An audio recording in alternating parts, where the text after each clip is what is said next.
అంతరాయతిమిరోపశాంతయే శాంతపావనమచింత్య వైభవం తం నరం వపుషి కుంజరం ముఖే మన్మహే కిమపి తుందిలం మహః శరణం కరవాణి శర్మదం తే చరణం వాణి చరాచరోపజీవ్యం కరుణామసృణైః కటాక్షపాతైః కురు మామంబ కృతార్థ సార్థవాహం శారదా శారదాంభోజవదనా వదనాంబుజే సర్వదా సర్వదాస్మాకం సన్నిధిః సన్నిధిం క్రియాత్ విమలపటీ కమలకుటీ పుస్తకరుద్రాక్ష శస్తహస్తపుటీ కామాక్షి పక్ష్మలాక్షి కలిత విపంచీ విభాసి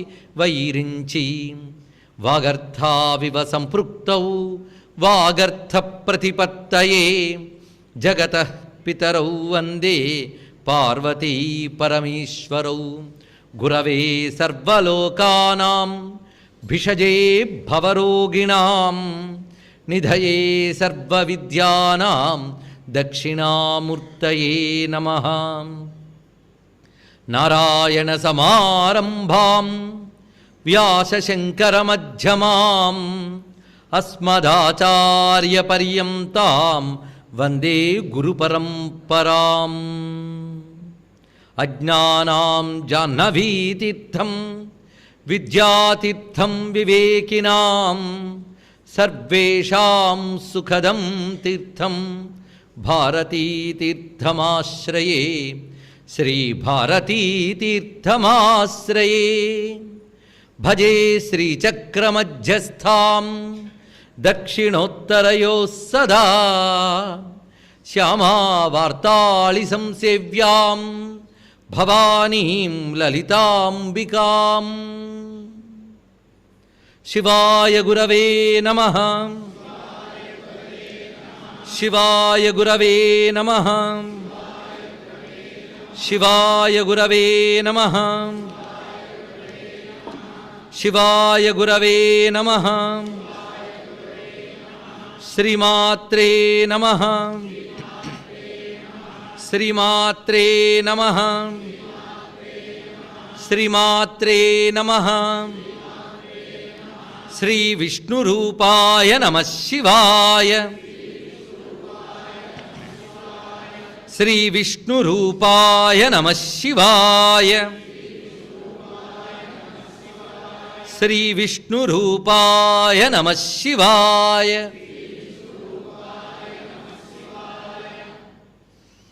శ్రీమాతా శ్రీ మహారాజ్ఞీ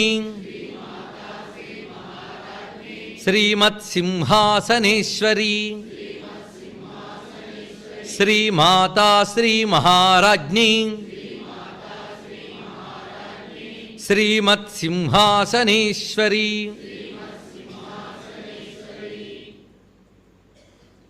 నమో మహద్భ్యో ఋషిభ్యో గురుభ్యో నమః శ్రీ శారదాయై నమః శ్రీ చంద్రమౌళీశ్వరాయ నమః శ్రీమజ్జగద్గురవే నమో నమః జగదంబామయమైన సభా సదస్సుకు సవనీయ నమస్సులు సమర్పణ చేసుకుంటూ వశిన్యాది వాగ్దేవతలు అమ్మ లలితాదేవి అనుజ్ఞతో అనుగ్రహంతో మనకు ప్రసాదించినటువంటి లలితా సహస్రనామ స్తోత్రం అనే ఈ మహాశాస్త్రాన్ని హయగ్రీవ స్వామి వారు బ్రహ్మ విద్యగా అగస్త్యుల వారికి చెప్తూ ఉన్నారు. నిన్నటి రోజున తమోపహ నామం వరకు చెప్పుకోవడం జరిగింది. సదాచార ప్రవర్తిక తాపత్రయాగ్ని సంతప్త సమాహ్లాదన చంద్రిక తరుణి తాపసారాధ్య తనుమధ్య తమోపహ. ఈ తనుమధ్య మొదలైన నామాల్లో ఉన్నటువంటి వివిధములైన అర్థముల్ని శాస్త్రసమ్మతమైన అర్థములు చెప్పుకుంటూ తర్వాత నామములు చితిహి తత్పద లక్ష్యార్థ చిదేకరస రూపిణి. ఈ ఒక్క శ్లోకపాదంలో 3 నామాలు ఉన్నాయి. చితిహి, ఈ చితిహి అనే మాట మనం లోకంలో వేరే వ్యవహారంలో వాడుతూ ఉంటాం. చితి సమాధి ఈ శబ్దములు నిజాన్ని చాలా విశిష్టమైనవి, కానీ లోకంలో మరో వ్యవహారంలో వాడతాం. దీని శాస్త్రీయమైన అర్థం ఏంటి? చితిహి అంటే చైతన్యము అని అర్థం. ఇది స్వతంత్ర విశ్వసిద్ధి హేతు చితిహి అని శక్తి సూత్రముల్లో ఇచ్చే నిర్వచనం. ఇది స్వతంత్ర విశ్వసిద్ధిహేతు. స్వతంత్రమైన ఈశ్వరుని శక్తిని చితి అంటారు. ఇది విశ్వసిద్ధిహేతువు. ఈ విశ్వమంతా ఉండడానికి హేతువైనటువంటి ఏ శక్తియో అది చితి అని. ఇది ఎక్కడున్నదయ్యా అంటే సృష్టిలో ఇది లేకపోతే అసలు చైతన్యం అనేదే లేదుట. అందుకే జగత్తులో ప్రతి వారిలో ఇది ఉన్నది. సైషా చితిరితి ప్రోక్త జీవనా జీవితైషిణాం. బ్రతుకుతున్న వారందరిలో బ్రతుకు అనే రూపంలో ఉంది ఈ తల్లి. అంటే మనం బ్రతుకుతున్నాము అంటే ఏ శక్తి వల్ల? భూతానాం అస్మి చేతన అని గీతలో స్వామి ఇదే వాక్యాన్ని చెప్పాడు. ఇక్కడ ప్రతి వారిలో ఆ చితి అనేది ఉండడం వల్లనే ఉనికి అనేది ఉంటుంది. కనుక ప్రపంచం నడవడానికి కారణమైన ఈశ్వర శక్తిని చితిహి అని చెప్తున్నారు. ఆ చితినే మనం ఆరాధన చేస్తున్నాం. పరచితిహి అనే మాట శంకర భగవత్పాల్ వారు సౌందర్యలహరిలో చెప్తారు. శ్రీ విద్యలో శ్రీచక్రాన్ని ఆరాధన చేసేటప్పుడు పరచితిం భావయేత్ అని. పరచితిహి, పర అంటే సర్వోత్కృష్టమైన, చితిహి అంటే చైతన్య స్వరూపిణి, ఇది అర్థం.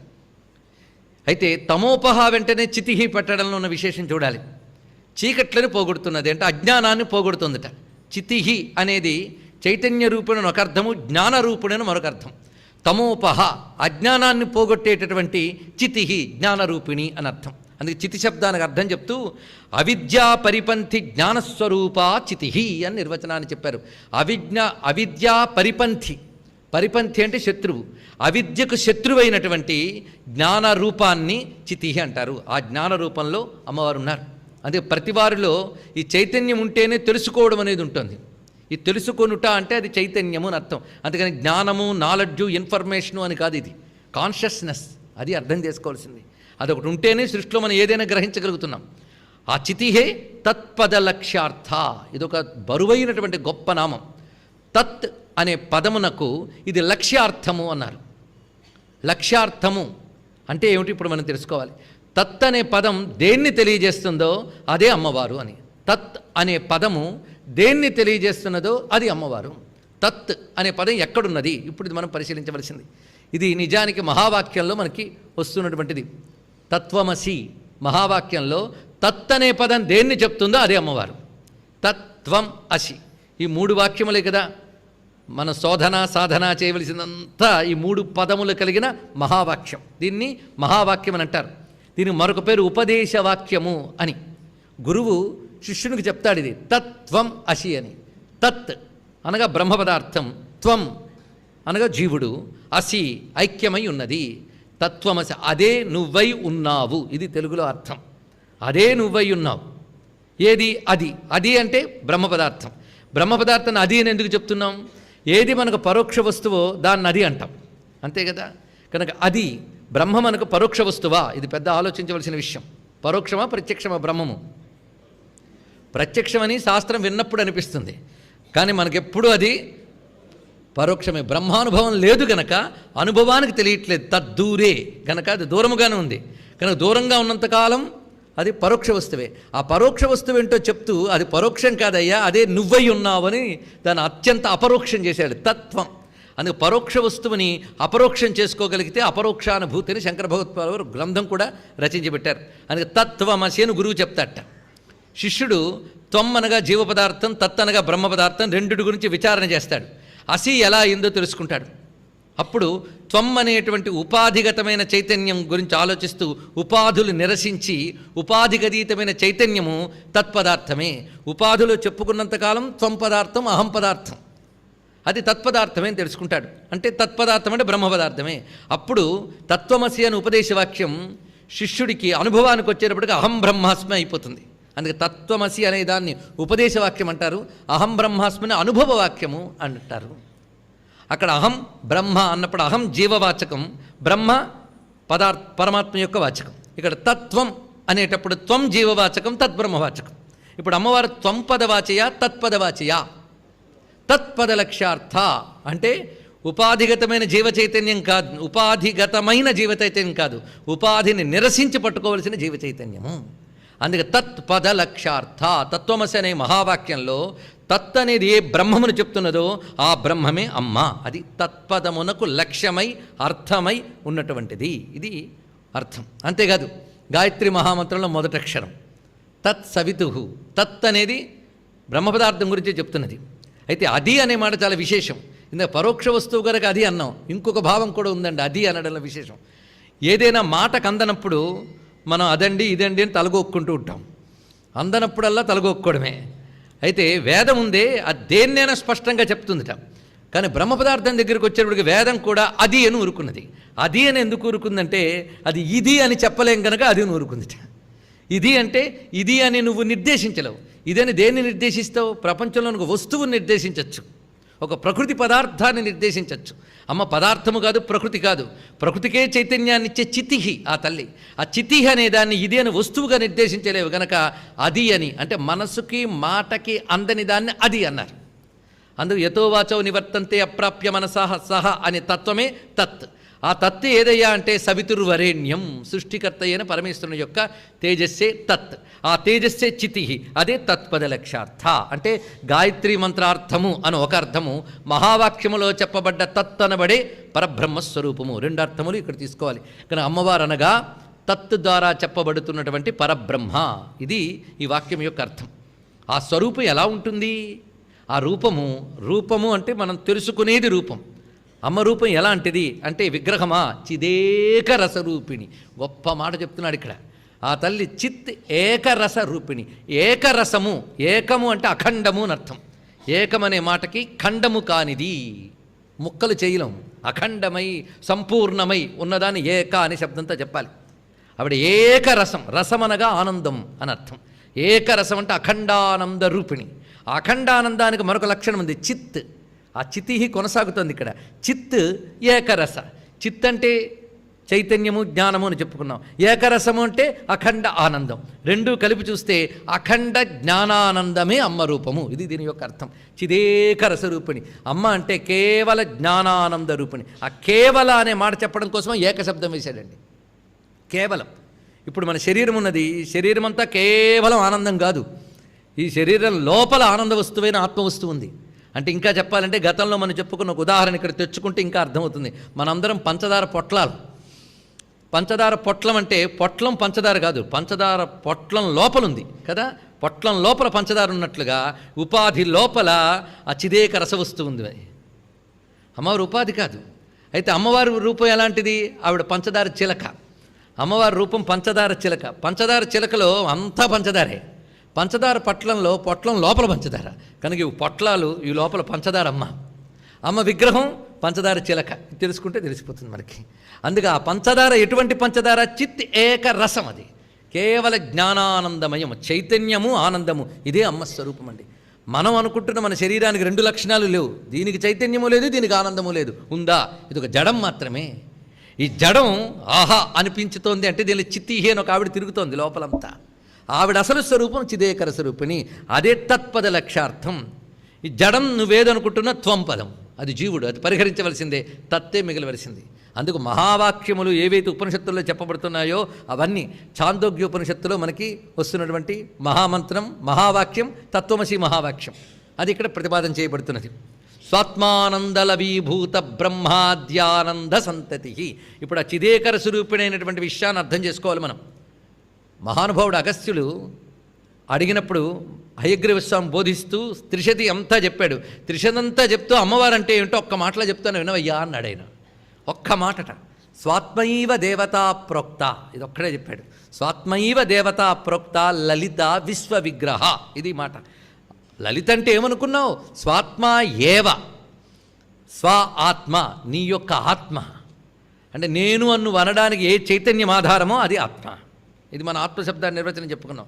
అలా నా యొక్క ఆత్మయే లలిత, ఆవిడే విశ్వ విగ్రహ. నీ యొక్క ఆత్మ ఎలా ఉన్నదో ప్రతివారికి ఆత్మ ఉన్నప్పుడు విశ్వమంతా ఆవిడ విగ్రహమేగా. అందుకు స్వాత్మైవ దేవతా ప్రోక్త లలిత విశ్వ విగ్రహ, ఇది పెద్ద సూత్రవాక్యం అండి, ఇది గుర్తుపెట్టుకోవాలి. అందుకే స్వాత్మానందలవీభూత, ఆ రెండింటికి అనుబంధం ఇప్పుడు మనం తెలుసుకోవాలి. కనుక మనలో ఆత్మస్వరూపంగా ఉంది. అటువంటి ఆత్మస్వరూపిణిని అమ్మని మనం తెలుసుకున్నాక జనన మరణ సుఖ దుఃఖ లాభ నష్ట ఇత్యాది ద్వంద్వ వికారములతో ఉన్న ఉపాధుల్ని దాటిపోయేమే లేదా?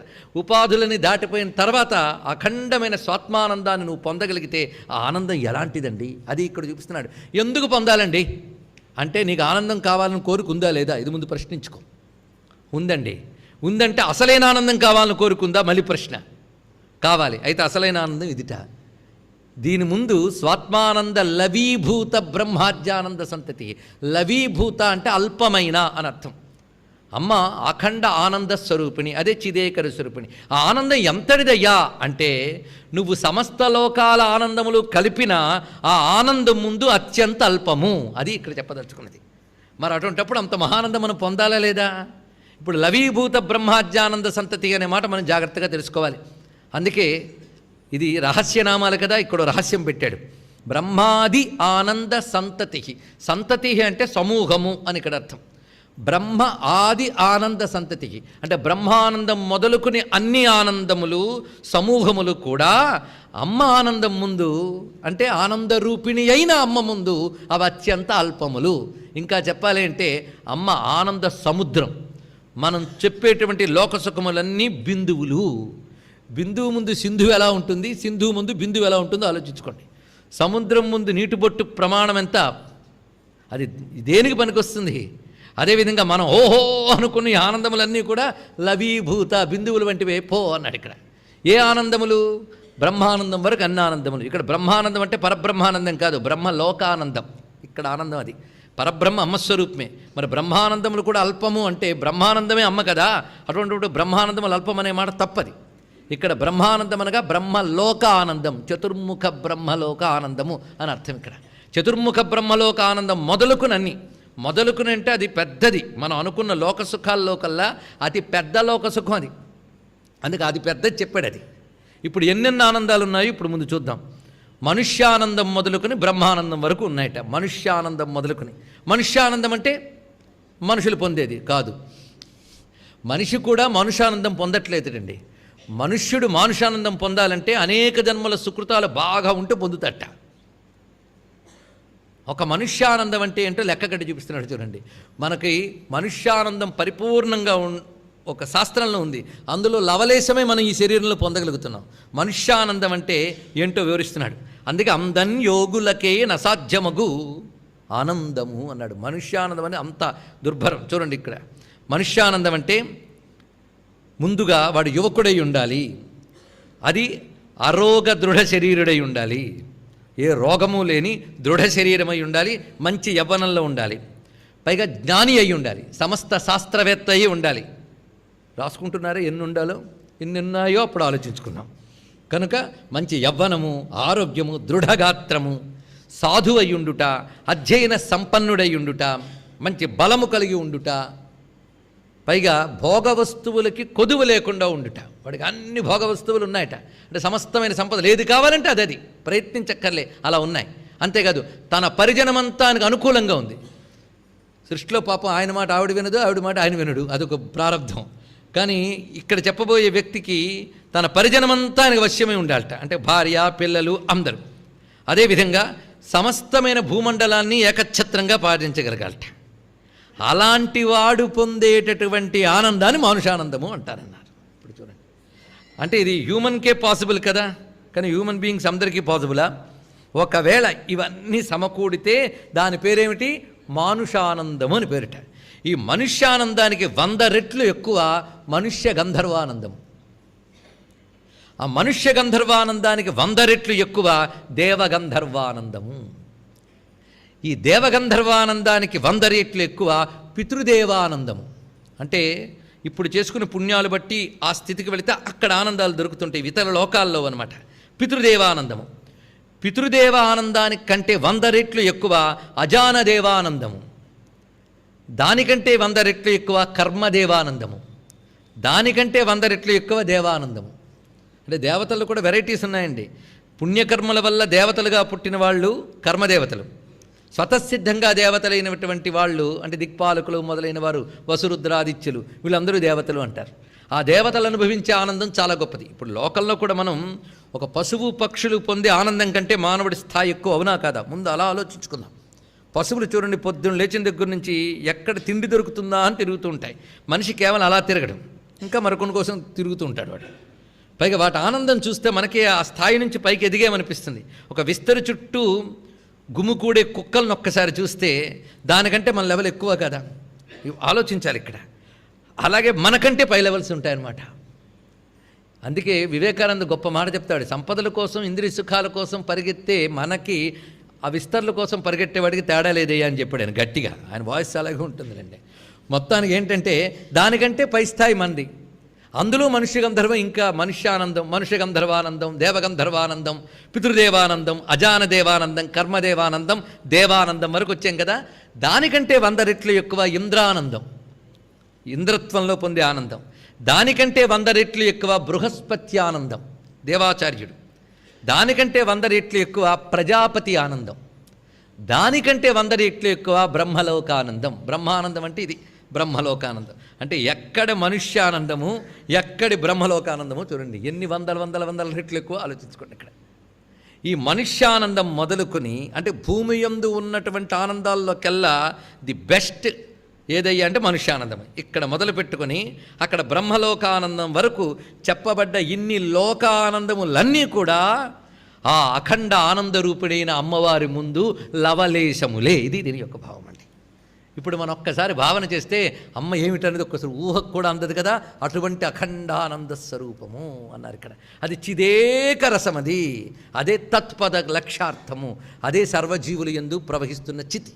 ఇందులో గొప్ప ఆనందకరమైన అంశం ఏంటంటే, మన బ్రహ్మలోకానందం వరకు వెళ్ళగలమో లేదేమో కానీ మన లోపల ఆ బ్రహ్మమే అఖండానంద రూపమైన ఆత్మగా ఉంది. చూసారా మరొక గొప్ప, అంత అందుబాటులో ఉందో. కనుక సాధన చేసి ఇక్కడ కానీ మనం పొందగలిగితే బ్రహ్మదేవుడు కూడా పొందనంత ఆనందాన్ని పొందవచ్చండి. అది తెలుసుకోవచ్చు. దీన్ని బట్టి మనం ఆలోచించుకోవాలి ఆ దివ్యమైన ఆనందం ఏంటో. అందుకే అమ్మ ఆనందరూపిణి అంటే అది లోకంలో నువ్వు దేనితో పోల్చడానికి వీల్లేదు. ఇప్పుడు ఊహకు కూడా ఆనందం తెలిసింది కదా. ఏ పాట ఊహకు అందినా అది అమ్మవారి స్వరూపం కాదు, అది ఊహకు అందనిదే అది.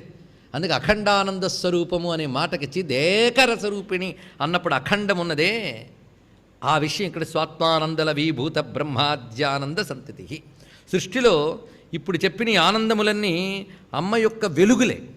ఎందుకంటే మనం చెప్పిన నీటి బొట్లన్నీ సముద్రం నుంచి వచ్చినవిగా, అలాగే అమ్మ యొక్క అఖండానందం నుంచి వచ్చిన బొట్లు ఇవి. అలాంటి బొట్ల కోసం మనం తాపత్రయపడుతున్నాం. అది వదిలిపెట్టి అమృత సముద్రం కోసం తపస్సు చేయవయ్యా అని ఇక్కడ మనకి చేస్తున్న ఒక బోధ. అందుకే ఏతస్యైవానందస్యాన్యాని భూతాని మాత్రముపజీవంతి అని తైత్తిరీయంలో చెప్పబడేటువంటి మాట అంతా ఇక్కడ చెప్పబడింది. ఇప్పుడు మనకి ఇంతవరకు చితిస్తత్పద లక్ష్యార్థ చిదేకర స్వరూపిణి మాట వరకు అమ్మవారి యొక్క అసలు స్వరూపాన్ని ఆవిష్కరిస్తున్నాడు. ఇప్పుడు ఆవిడ చితిహి అని చెప్పారు కదా, మనలో ప్రసరిస్తోంది. ఇప్పుడు మనం ఒకటే పని చేయాలి, అమ్మను పట్టుకోవాలంటే బ్రహ్మానందంపై వరకు నిత్యం వేయాలా. నీ లోపలే చితిహి అని చెప్పాడుగా, పరిశీలన చేయి. ఇప్పుడు మన లోపల ఆవిడ చేసే విన్యాసాలు పరిశీలిద్దాం. ఇప్పుడు సాధన చేసుకుంటూ ఉంటే మన లోపల అమ్మను పట్టుకోవడం ఎంత సులభం అండి. అక్కడెక్కడో తిరిగి వచ్చాము, అక్కడ కాదే లోపల వెతుక్కొని ఎంత బాగుందండి. నీ ఇంటి పెట్టెలోనే అమ్మవారు ఉన్నారంటే అంత ఆనందం. ఇంటి పెట్టెలో ఉంటే అంత ఆనందం అంటారే, మరి ఒంటి పెట్టెలో ఉందంటే ఇంకెంత ఆనందపడాలి. మరి అక్కడే ఉంది ఆవిడ. పట్టుకునే ప్రయత్నం మనం చేయాలి. ఎలా చెయ్యాలో చూపిస్తున్నాడు. తర్వాత వాక్యములు పరా ప్రత్యక్షితీరూప పశ్యంతి పరదేవత మధ్యమ వైఖరీరూప భక్తమానస హంసిక. ఈ శ్లోకం 2 పాదములున్నాయి. 2 పాదాల్లో అనేక నామాలు ఉన్నాయి. ఈ 2 పాదాలు ఒక గుత్తి, ఇది లాక్కోవాలి దగ్గరికి. ఇప్పుడు పరా పశ్యంతి మధ్యమ వైఖరి, ఈ 4 నామములే ఈ మొత్తం శ్లోకంలో ప్రధానమైన మనం తీసుకోవాల్సినవి. మిగిలిన అప్రధానం కాదు. ఇప్పుడు మనం ఈ 4 గురించి విమర్శన చేసుకోవాలి. సిద్ధమే కదా. పరా పశ్యంతి మధ్యమ వైఖరి, ఇది మనం తెలుసుకుంటున్నాం. వైఖరి అంటే ఏమిటో కాదు, బయటికి వినబడేటటువంటి మాటలన్నిటికీ వైఖరి అని పేరు. ఇప్పుడు ప్రతి శబ్దము మనకు బయటికి వినబడుతోంది. వైఖరి అక్షరాత్మకంగా మానవుడు ఒక్కడే పలుకగలడు, మిగిలిన వారెవరు పలకలేరు. ఈ మాట వాక్స్వరూపాన్ని చెప్తూ వేదమే చెప్తోంది. చత్వారి వాక్పరిమిత పదాని తాని విదుహు బ్రాహ్మణాయే మనీషిణః గుహాత్రీని నిహిత నేంగయంతి తురీయం వాచో మనుష్యావదంతి అని వేదం చెప్తున్నటువంటి మాట. చత్వారి వాక్పరిమిత పదాన్ని, ఇది చాలా ముఖ్యమైన ఘట్టం అండి. ఇందులోనే శ్రీచక్రం ఉంది, ఇందులోనే కుండలిని ఉంది. 4 మొత్తం శ్రీచక్రం, ఈ 4 కుండలిని. అందుకే 4 విచారణ చేస్తే శ్రీచక్ర ఉపాసన. అలాగే శ్రీచక్రంలో ఈ 4 ఎక్కడున్నాయో కూడా చెప్పడం జరుగుతుంది. అందుకే రేపు శ్రీచక్రం ముందు కూర్చున్నాక ఈ 4 ఏ కోణాల్లో ఉన్నాయో పట్టుకుని ఉపాసన చేస్తే అక్కడ కోణాల్లో ఉన్నదే ఎక్కడున్నది అని తెలుసుకుని రెండిటికి ఐక్యం అనేది ఘటించి మన అమ్మ యొక్క సాయుధ్యాన్ని, అఖండ చిదేకర స్వరూపిణి స్థితిని ఇక్కడే పొందగలం. అందుకే ఇది చాలా ముఖ్యమైనటువంటి వివేచన. ఈ పరా, పశ్యంతి, మధ్యమ, వైఖరి అనబడే 4 రకాల వాక్ స్వరూపాలు చెప్తున్నారు. వాక్కులు 4 రకాలుగా ఉంటాయట. మనకు తెలుసు ఒకటే, నోటు నుంచి వచ్చిన వాక్కు మనకు తెలుసు. కానీ నోటు నుంచి రావడానికి వెనక 3 సూక్ష్మ దశలు ఉంటాయి. ఈ 3 సూక్ష్మ దశలనే పరా, పశ్యంతి, మధ్యమ. ఇవి సూక్ష్మ దశలు. సూక్ష్మ దశలు అంటే స్థూలముగా కనబడవు. ఇప్పుడు గడగడా వినబడే మాట స్థూలంగా వినబడుతుంది, మనకి చెవున్న ప్రతివాడికి వినబడుతుంది.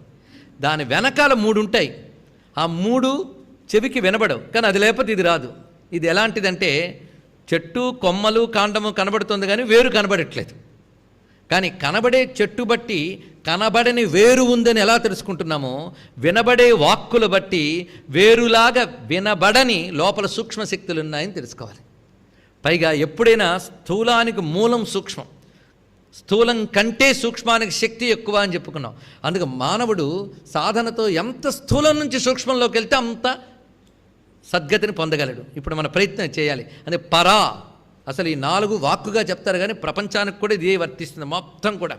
ఎందుకంటే ప్రపంచంలో మీరు ఏ వస్తువు గురించి డిస్కస్ చేయాలన్నా, మాట్లాడాలన్నా వైఖరియే ప్రధానం, అంతే కదా.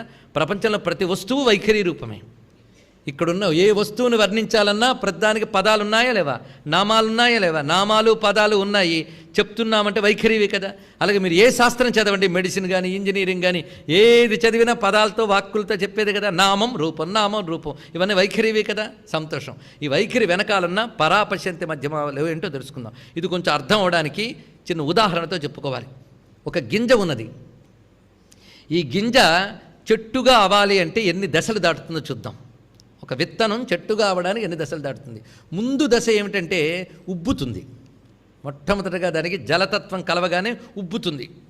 ఈ ఉబ్బిన దశని పరాదశ అనాలి, ఉబ్బడం. తర్వాత దాని నుంచి మొలకొస్తుంది. ఈ మొలకని పశ్యంతి దశ అనాలి. ఆ మొలక తర్వాత ఒక 2 దళాల చిన్ని మొక్కగా ఉంటుంది. మొత్తం వృక్షం అని చెప్పలేము, అసలు వృక్షం కాదని చెప్పలేం. కాబోయే వృక్షము యొక్క ఒకానొక వ్యక్త దశ అందులో కనబడుతుంది. కనుకనే ఉబ్బు దశ నుంచి మొలక దశ, మొలక దశ నుంచి 2 దళాలుగా విచ్చుకుని పైకి లేచినటువంటి దశ, అది దళ దశ అందాం. ఆ దళ దశ వచ్చింది. ఇది మధ్యమ అన్నారు. దాని తర్వాత వృక్షం. ఇంకా వృక్షం అనగానే కొమ్మలు, రెమ్మలు, పువ్వులు, పళ్ళు, అబ్బో నానా గొడవ వచ్చింది. కనుక ఈ నానా గొడవైన వృక్షమంతా వైఖరి. ఈ వైఖరికి ఇప్పుడు వెనక్కి వెళితే దళదశ, మొలక దశ, విత్తన దశ వచ్చింది కదా. అలాగే దళదశ, మొలక దశ, విత్తన దశ ఉన్నట్టుగా వైఖరికి వెనకాల మధ్యమ, పశ్యంతి, పరా వచ్చింది. ఇప్పుడు మూలం నుంచి మొదలు పెట్టాలి అంటే మనం విత్తన దశ నుంచి ఎలా వెళతామో పరా నుంచి వెళదాం. ఇప్పుడు పరా, పశ్యంతి, మధ్యమ వైఖరి అంటే ఏమిటో చెప్పుకుందాం. ఇది నిజానికి నేను ఏదో కన్ఫ్యూజ్ చేసేస్తూ మళ్ళీ నిద్రపుచ్చేటువంటి వేదాంతం చెప్తున్నా అనుకోవద్దు. రోజు మనలో జరిగే ఒకానొక క్రియ, మనలో జరిగే క్రియ మనం చెప్తున్నాం. అందుకని బ్రహ్మాండ పురాణంలో ఇలా చెప్పబడింది, దేవి భాగవతంలో అలా చెప్పబడింది. ఎందుకజ ఇక్కడేం చెప్పబడుతుందో చూడండి ఈ సబ్జెక్టు. అసలు ఇప్పుడు మనం ఇలా మాట్లాడుతున్నాం, గడగడగడ గడగడ మాట్లాడతాం. ఇప్పుడు ఆ వంతు నాదేనా, తర్వాత మీ వంతు మీకు ఉంటుంది, అంతే కదా. గలగలగల మాట్లాడితే ఎక్కడి నుంచి వస్తున్నాయి ఎప్పుడైనా ఆలోచించామా? ఈ మాటలు ఎక్కడి నుంచి వచ్చాయి? ఎందుకంటే మన శరీరంలో మొత్తం మీద ప్రాణశక్తి వాగ్రూపంగా ప్రధానంగా ఉంది. అందుకే దాన్నే పట్టుకోవాలి. అందుకే మంత్రోపదేశం ప్రధానంగా ఎందుకు చేస్తారంటే మనలో ప్రాణచైతన్యం యొక్క ప్రథమ స్వరూపం నాదం, వాక్కు. అందుకే మంత్రం ఎందుకు ఇస్తారంటే ఆ వాక్కు ద్వారా మళ్ళీ నాదానికి వెళ్ళి ఆ నాదానికి మూలమైన అమ్మను పట్టుకోవాలని ప్రయత్నం. ఇది నాదరూపా దగ్గర వివరంగా మనం చెప్పుకున్నాం. జాగ్రత్తగా వినవాళ్ళు గుర్తుంటుంది అంతే. నాదరూప, నారాయణి నాదరూప దగ్గర వివరంగా చెప్పుకున్నాం కదా. అందుకే మంత్రం ఎందుకు ఇస్తారు ఇప్పుడు తెలిసింది కదా. ఆ మంత్రం పుట్టే చోటు, శబ్దం పుట్టే చోటు చూడాలి. మంత్రం వైఖరి అవునా కాదా? మన మనస్సులో చేసిన అక్షరాలే అది, కానీ వైఖరే. ఇప్పుడు చూడండి ఎలా వస్తుంది. ఏ మాట లోకంలో మాట్లాడినా ఎలా వస్తుంది చెప్తాడు. ముందు మాట్లాడాలనేటువంటి సంకల్పం రాగానేట మన మెదడు ఇక్కడ ఉంటుంది. అసలు సహస్రారం నుంచి చైతన్యం ఇక్కడ ప్రధానం, అందుకే ఇక్కడ మెదడు ఉంది చూసుకోండి. ఈ సహస్రారం దగ్గర ప్రధానంగా ఆ సంకల్ప రూపమైనటువంటి చైతన్యం అందుకుని ఒక విద్యుత్ తీగలోంటి కరెంటు ఎంత వేగంగా పాస్ అవుతుందో అంత వేగంగా మూలాధారానికి వెళ్తుంది. చూడండి ఇక్కడ విశేషం చెప్తున్నాడు. ఇది జరిగే ప్రక్రియ. దీని పాణిని మొదలైనటువంటి వారు శబ్దం యొక్క ఉత్పత్తి గురించి చెప్తూ చాలా విశేషణాలు రాశారు. వాళ్ళు ఇదే అభిప్రాయం చెప్తున్నారు. కనుక ఇప్పుడు మాట్లాడాలి అని మనకు అనగానే చక్మనొక్కసారి ఆ చైతన్యం కరెంటు లాగా అని చెప్పాం, ఇక్కడ వాటర్ లాగా అనలేదు. వాటర్ అయినా గొట్టం నుంచి పడ్డానికి కొంత టైం పడుతుంది, కానీ కరెంటు పాస్ అవ్వడానికి ఎలా పడుతుందండి? కనెక్ట్ అయితే చాలంతే. రాగతీగ కనెక్షన్ ఇస్తే చాలా సర్రమని చివరి వరకు ఎలా ప్రవహిస్తుందో అలా మనకి సహస్రార స్థానం దగ్గర ఆ చైతన్యము అంత వేగంగా వెళ్ళి మూలాధారానికి అంటుకుంటుందట. అక్కడ మూలాధారం నుంచి ఆ చైతన్యం బయలుదేరుతుందండి. ఆ బయలుదేరిన దశని పరా అంటారు. ఇది తెలుసుకోవాలి. ఆ బయలుదేరిన దశ పరా. ఎంత వేగంగా నడుస్తుందో తెలుసా? ఇప్పుడు అర్థం చేసుకోవడానికి నేను నెమ్మదిగా చెప్తున్నాను, కానీ వైఖరికి రావడానికి ఇంత నెమ్మది పట్టదు. ఇంత నెమ్మది పెడితే ఇంత గడగడ మాట్లాడలేం.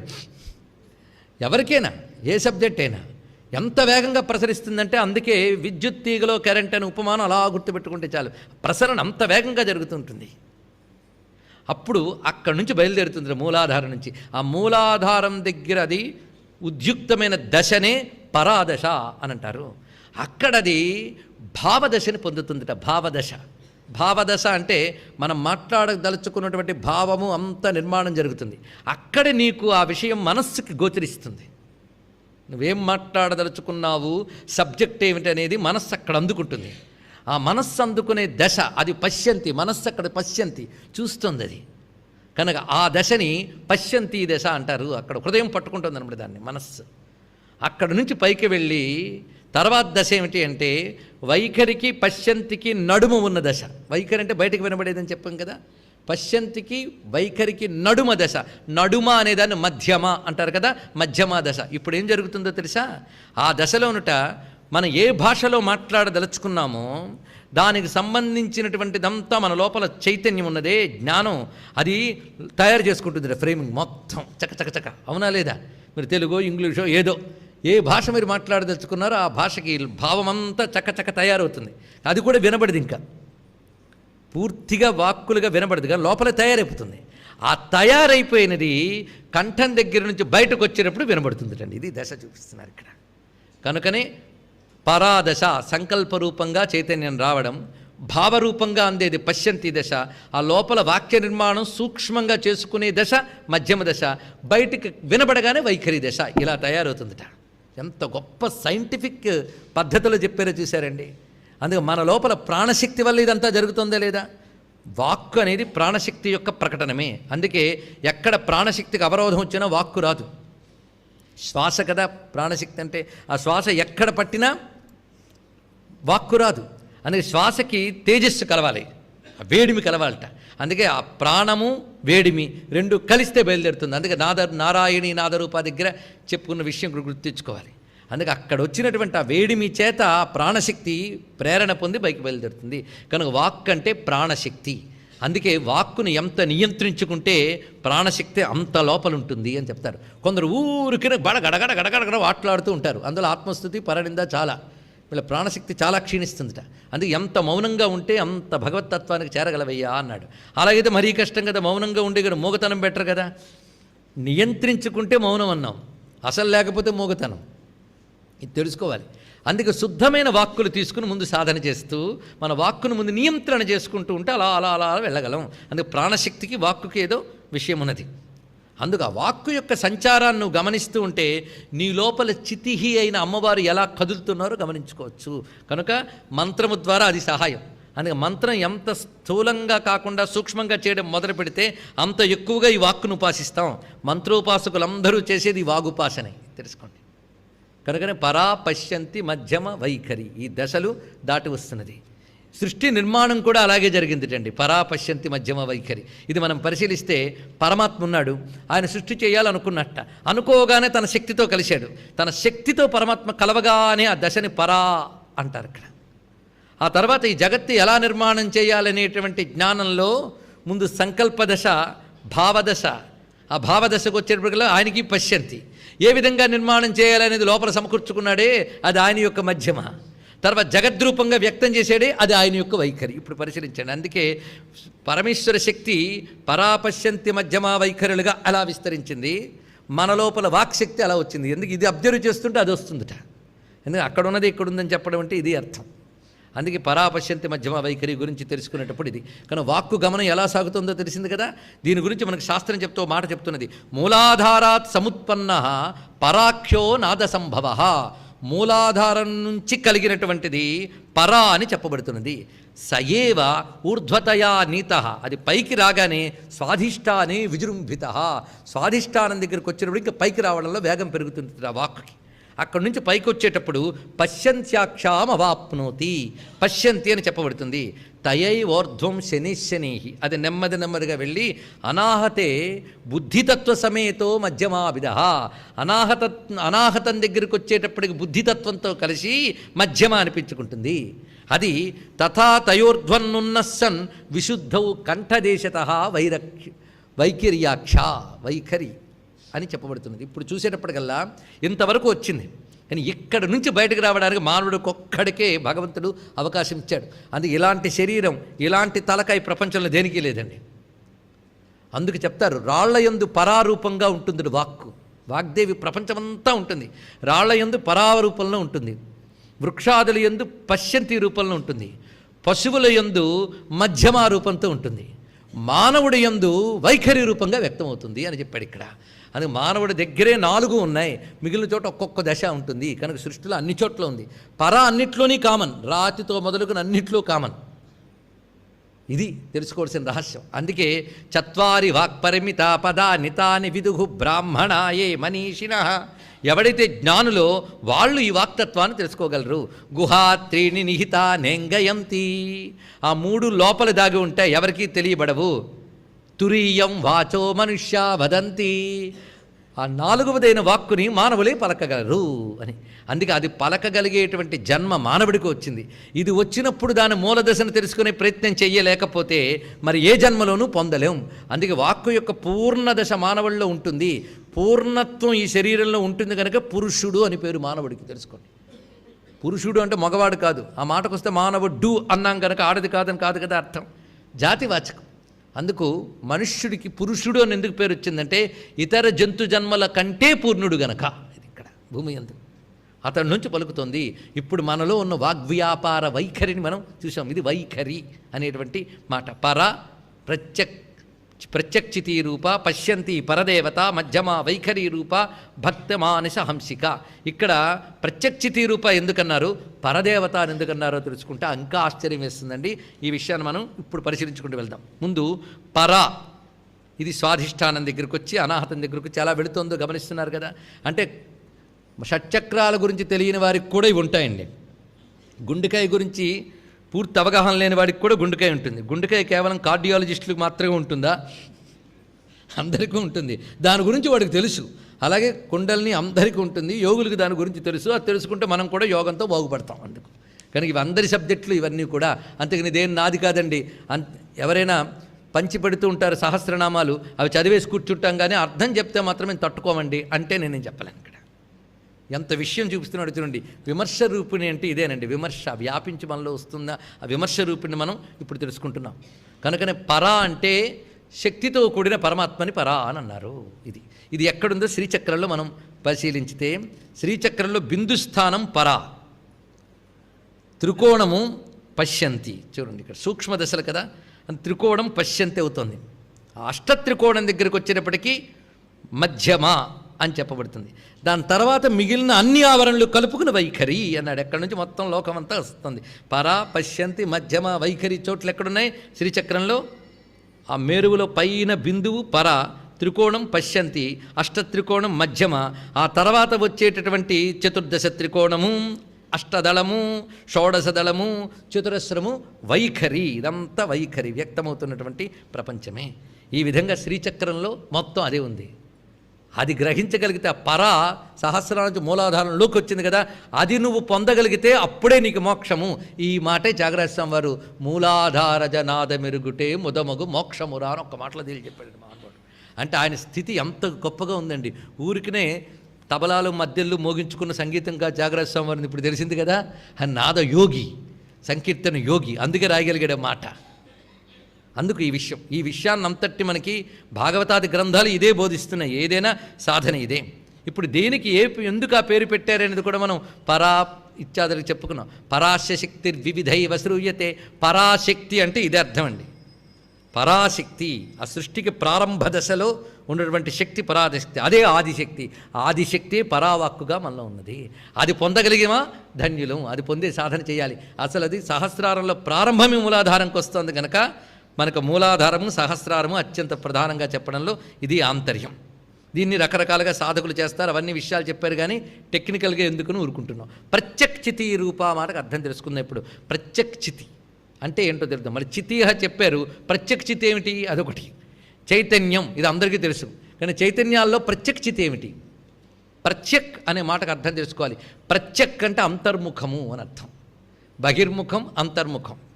అలా ముందుకు సాగిపోతూ ఉంటే బహిర్ముఖం, దాన్ని వెనక్కి తిప్పితే ప్రత్యక్ అని అర్థం. ప్రత్యక్ మనకు భగవంతుడు ఇచ్చిన ప్రజ్ఞ అందరికీ కూడా బయటకే పరిగెడుతుంది అండి. ఎందుకంటే నీరు పోసేమా కిందకే పడుతుంది అంతే కదండి. నీరు పల్ల మెరుగు అని అంటారు కదా, అలాగే నీరుకి ఎలా కింద పడ్డం లక్షణమో మన లోపల జ్ఞానానికి ఎప్పుడు బయట ప్రపంచమే. అందుకే ఇంత విషయాన్ని లోపల చెప్పగానే చిరాకు విసుగు వస్తుంది. అది బయట కామాక్షి మందిరంలో లేదా శృంగేరులో అమ్మవారు ఎలా ఉంటారంటే అని చెప్పేమనుకోండి భలే హుషారు. ఎందుకంటే మీకు బహిర్ముఖంగా చెప్తే సంతోషం ఎవరికైనా. ఎందుకు లోకం తీరంతయ్యా, మానవుడి ఇంద్రియాలు అవి ఉంటాయి, అది సహజమని ఉపనిషత్. పరాంచి కాని వ్యతిరుణత్ స్వయంభూ ఉపనిషత్ చెప్తోంది. పరాంచి కాని వ్యతిరిత్ స్వయంభూ, ఇదే పరాన్ముఖం. అందరికీ కూడా పరాన్ముఖమే అంటే లోపలికి తప్ప బయట వెతుకుతూ ఉంటా అంట మనం. ఎవడో ఒక్కడు వెనక్కి తిరుగుతాట.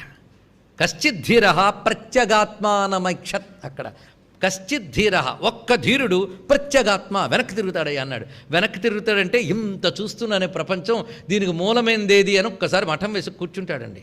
ఆలోచిస్తాడు మూలమేమిటా అని. ఏది స్థిమితంగా ఒక్క నిమిషమైనా మనం కూర్చోగలమా? అబ్బో బోల్డ్ పనులు ఉన్నాయండి, పూజ చేయాలి, జపం చేయాలి, అబ్బా, కానీ స్థిమితంగా కూర్చోలేం. అదంటూ ఉంటే ఇదంటూ తెలుస్తుందిట. వాడొక్కడు తిప్పుతాడు వెనక్కి, ఒక్కడు, కోటికొక్కడు. మనుష్యానాం సహస్రేషు కశ్చిద్యతతి సిద్ధయే. ఒక్కడు వాడు తిరుగుతాట. కశ్చిత్ ధీర వాడొక్కడు తిరుగుతాట. వాడు నిగ్రహించి లోపలికి తిరుగుతాడు. అన్నమ ఇదే అంటాడు, మొదలుండ కొనలకు మోచినీళ్లు పోయనేలా ఎదలో నీ ఉండగా ఇతరములేలా అన్నాడు. ఇక్కడ మొదలుకి విడిచిపెట్టి కొమ్మలకి నీళ్లు పోసినట్టు లోపలి పరమాత్మను విడిచిపెట్టి బయట వెతుక్కుంటున్నారయ్యా జనాలు అంటాడు హనుమాచార్యులు వారు. ఇక్కడ మొదలుకి ఎలాగైతే చెట్టుకి మూలానికి ఎలా వెళ్తున్నామో మనం మూలానికి ఎలా వెళ్ళాలట, అలా మూలానికి వెళితే అక్కడ మనకి ప్రత్యక్ అంతర్ముఖ దృష్టితో చూస్తే కనబడే జ్ఞానమే అమ్మ రూపము. ప్రత్యక్ చితీ రూప.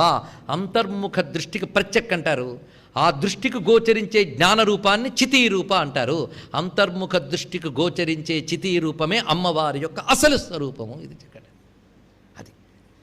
కానీ బయటకు చూసేది అది అమ్మవారి చితే. ఆవిడ చైతన్యం లేకపోతే బయటకు కూడా చూడలేవు. అది ప్రత్యక్ చితీ రూపా కాదు, అది అమ్మ రూపం నీకు కనబడదు, ప్రపంచ రూపం కనబడుతుంది. అమ్మ రూపం కనబడాలంటే నీ ప్రత్యక్ అయితేనే చితీ రూపంగా గోచరిస్తుంది. బయట ప్రపంచంకి అమ్మ గుర్తొస్తుందా? బయట తిరుగుతున్నంతసేపు అమ్మ మనకు తెలియదు. ఎందుకంటే అది అమ్మ చితీ అయినా అమ్మ తెలియబడట్లేదు. అమ్మ తెలియాలంటే అలా ప్రత్యక్ చితీ రూప. అందుకు పరా ప్రత్యక్ చితీ రూప అని చెప్పడంలో ఉద్దేశం ఏంటంటే, పరా అని చెప్పబడే ఆ మూలశక్తిని ఎప్పుడు నువ్వు చూడగలవంటే ప్రత్యక్ అయితేనే చితీ రూపముగా పరా కనబడుతుంది. అందుకే పరా తర్వాత ప్రత్యక్ చితీ రూప పెట్టడంలో ఉద్దేశం ఏంటంటే, పరా అనబడే అమ్మవారి యొక్క స్వరూపము అంతర్ముఖ దృష్టి కలవారికి మాత్రమే జ్ఞానముగా లభిస్తుంది. ఇది వాక్యం యొక్క అర్థం అండి. అందుకు ఆ పక్కన పెట్టడంలో ఉద్దేశం అది. అంతేగాని పరా పక్కన ప్రత్యక్ చితీ రూపం ఎందుకు పెట్టాలి? పరా పశ్యంతి మధ్యం ఆ వైఖరి అంటే అయిపోయిందిగా. వశిన్యాది వాగ్దేవతలు ఒక సైన్స్ ఇస్తున్నారు మనకి. పరాని తెలుసుకోవాలంటే పద్ధతి ఇది, అది ఇక్కడ వివరిస్తున్నారు. ఏంటా పద్ధతి? ప్రత్యక్. అయితే అప్పుడు పర నీకు ఎలా తెలియబడుతుంది? చితీ రూపంగా తెలుస్తుంది, చైతన్య రూపంగా అనుభవానికి వస్తుంది. ఇది పరచితి అని చెప్పబడుతున్నది. పశ్యంతి పరదేవత, గొప్ప మాట అన్నాడు. పశ్యంతి పరదేవత. పశ్యంతి దశలో నువ్వు చూడిస్తే ఆవిడ పరదేవత అన్నాడు. చూసారా? కేవలం లోపల జ్ఞానరూపంగా సచ్చిత్ ఆనందంగా తెలుసుకోవాలి అంటే ప్రత్యక్కై చూడాలట. పరదేవతగా తెలియాలంటే ఇది ఒక గొప్ప మాట చెప్పాడు. జాగ్రత్త, ఏం కన్ఫ్యూజ్ అవ్వద్దండి. సాధన అంటూ కొంచెమైనా ఉంటే ఇది తెలుస్తుంది, లేదా సాధన చేయాలని ఆర్తి సిన్సియర్గా ఉంటే ఇది తెలుస్తుంది. కాలక్షేపపు రాయుళ్ళకి, పుస్తకాలు పట్టుకుని పారాయణలు చేసే వాళ్ళకి లలితా శాస్త్రం అక్కర్లేదు. ఇది చెప్తున్నాను చూడండి. భావం కావాలంటేనే. భావం అక్కర్లేదంటే దొంగ చదువు, అదంతా కూడా వద్దు వద్దు. పశువులకి మనకి తేడా లేదు. అప్పుడు అందుకే కొంచెం ఆలోచించండి. ఏమి చక్కగా చెప్తున్నాడు. ఆ సైన్స్, ఆ జ్ఞానానికి చూసి కలిగిన ఆనందంతో ఇంత గట్టిగా చెప్తున్నాను, మరేం కాదు. అర్థం కాదు అనుకోవద్దు, కావాలనుకుంటే అర్థమవుతుంది. అది ముందు ముందు కావాలనే ప్రిపరేషన్ తెచ్చుకోండి ముందు. కనుక అమ్మవారు మనలో పరాగా ఉంది. ఆ పరానికి తెలియాలంటే ప్రత్యక్ అయితేనే తెలుస్తుంది. ఇంకొక పద్ధతి ఉంది, అమ్మ పరదేవతగా తెలియాలి అంటే పశ్యంతి పరదేవత. ఆ మాట చెప్పడంలో ఉద్దేశం ఏంటంటే, పరదేవత అంటే అమ్మవారిని ఒక దేవతగా నువ్వు ఉపాసించేటప్పుడు పరదేవత. లలితాదేవి, ఆవిడ అక్షరములు 16 లేదా 15 అక్షరాల తల్లి. శ్రీ విద్యాధిదేవత, చెరకు విల్లు పువ్వుల బాణాలు పట్టు కూర్చుంటుంది, శ్రీచక్రములో ఉంటుంది అనగానే ఈ ప్రత్యక్షితితో తెలిసినంత కష్టం అనిపించదు. ఇది అంత కష్టం అనిపించదు. ఇది మాత్రం సులభం అనుకోవద్దండి, అది కష్టం. అది పరదేవత రూపం. ఆ పరదేవత పశ్యంతి అంటే అర్థం ఏంటి? పశ్యంతి అంటే ఏ దశని చెప్పుకున్నాం? జాగ్రత్తగా వినవాళ్ళు ఒక్కరు చెప్పి నేను సంతోషిస్తాను. భావరూపంలో గ్రహించే దశ అన్నాం కదా. కనుక పరదేవతని నువ్వు భావరూపంలో గ్రహించగలవు. అందుకు పశ్యంతి దశలో అంటే భావరూపంతో గ్రహించగలిగి ఉపాస్య దేవతగా ఉంటుంది పరదేవత. అందుకు పశ్యంతి స్థితిలో పరదేవతను గ్రహించగలవు. కనుక మన యొక్క ప్రజ్ఞ ఏ స్థితిలో ఉంది? వైఖరి దశలో ఉందా? వైఖరి దశలోనే ఉంది. ఇప్పుడు మనం పశ్యంతి దశకెళితే భావరూపంగా అమ్మవారిని ఉపాసించగలం. కనుక భావనా దశలోనే పరదేవత లబ్ధమవుతుంది. అందుకే పశ్యంతి పరదేవత. మధ్యమా వైఖరి కలిపే చెప్పాడు, మధ్యలో ఏం గోల పెట్టలేదు. మధ్యమా వైఖరికి పెద్ద తేడా ఏం లేదన్నాడు. ఎందుకంటే బయటకు వినబడే అక్షరాలు బయటకు వచ్చే లోపల ఫార్మ్ అవుతాయి. లేకపోతే ఈ భావానికి ఈ మాట అని మనకు ఎలా తెలుస్తుందండి? ఒక్కసారి అబ్జర్వ్ చేయండి. ఇంట్లో చిన్నపిల్లలు ఉంటారు, వాళ్ళు కూడా కొద్దిగా వచ్చారు భాష నేర్చేసుకొని చక్కచక్క మాట్లాడిస్తుంటారు. వాళ్ళు మొదట మీరు తెలుగు వాచకం ఇచ్చారా, ఇంగ్లీష్ వాచకం ఇచ్చారా? వింటున్నాడు వాడు. చుట్టూ వినడంతో వాడి లోపల జీవ చైతన్యం ఎంత యాక్టివ్గా పనిచేస్తుందంటే అమ్మవారి ఇచ్చిన జ్ఞానం అండి అది. ప్రతి వాళ్ళ పెట్టింది ఆ జ్ఞానం. ఆ జ్ఞానం చేతనే అన్నం చూస్తే తినాలనిపించింది, తేనె నాలుక మీద పెడితే చప్పరించాలనిపించింది. ఒక్కసారి ఆలోచిస్తే చలి.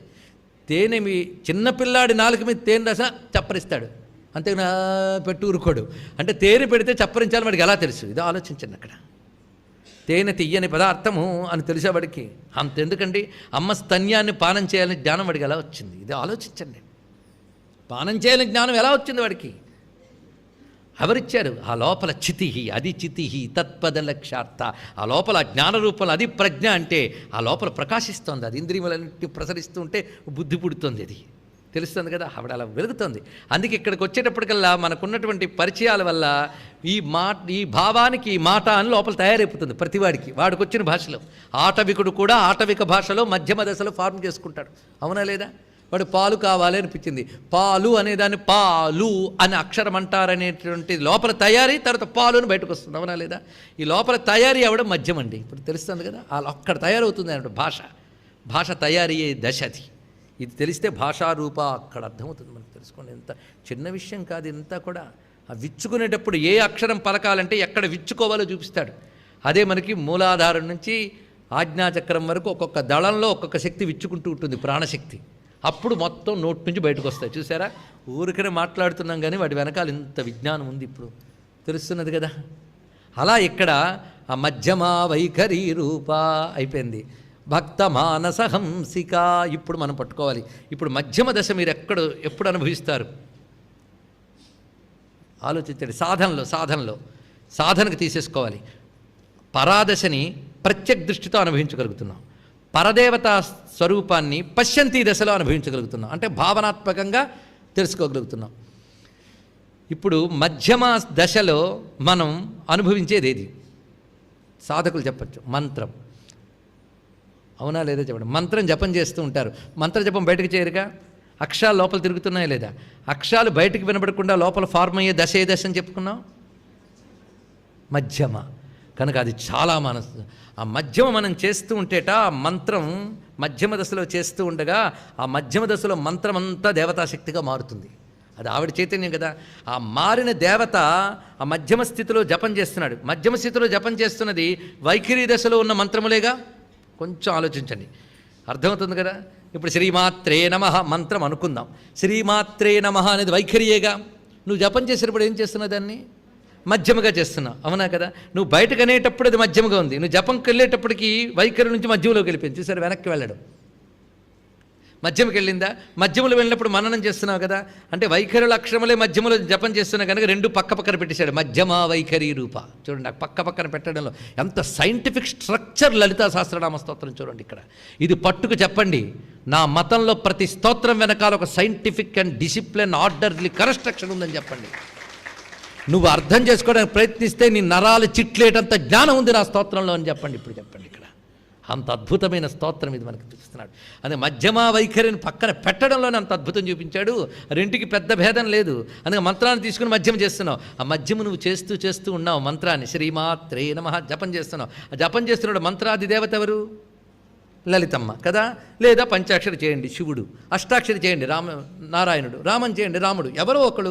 మొత్తానికి నువ్వు మధ్యమగా చేస్తున్నప్పుడు ఆ దేవత మంత్ర చైతన్యంలోంచి ఫార్మ్ అవుతుంది. ఎక్కడుంటుంది ఆవిడ? మధ్యములో తయారయ్యి జపం చేస్తున్న భక్తుడి మనస్సులో అది ప్రవహిస్తూ ఉంటుంది.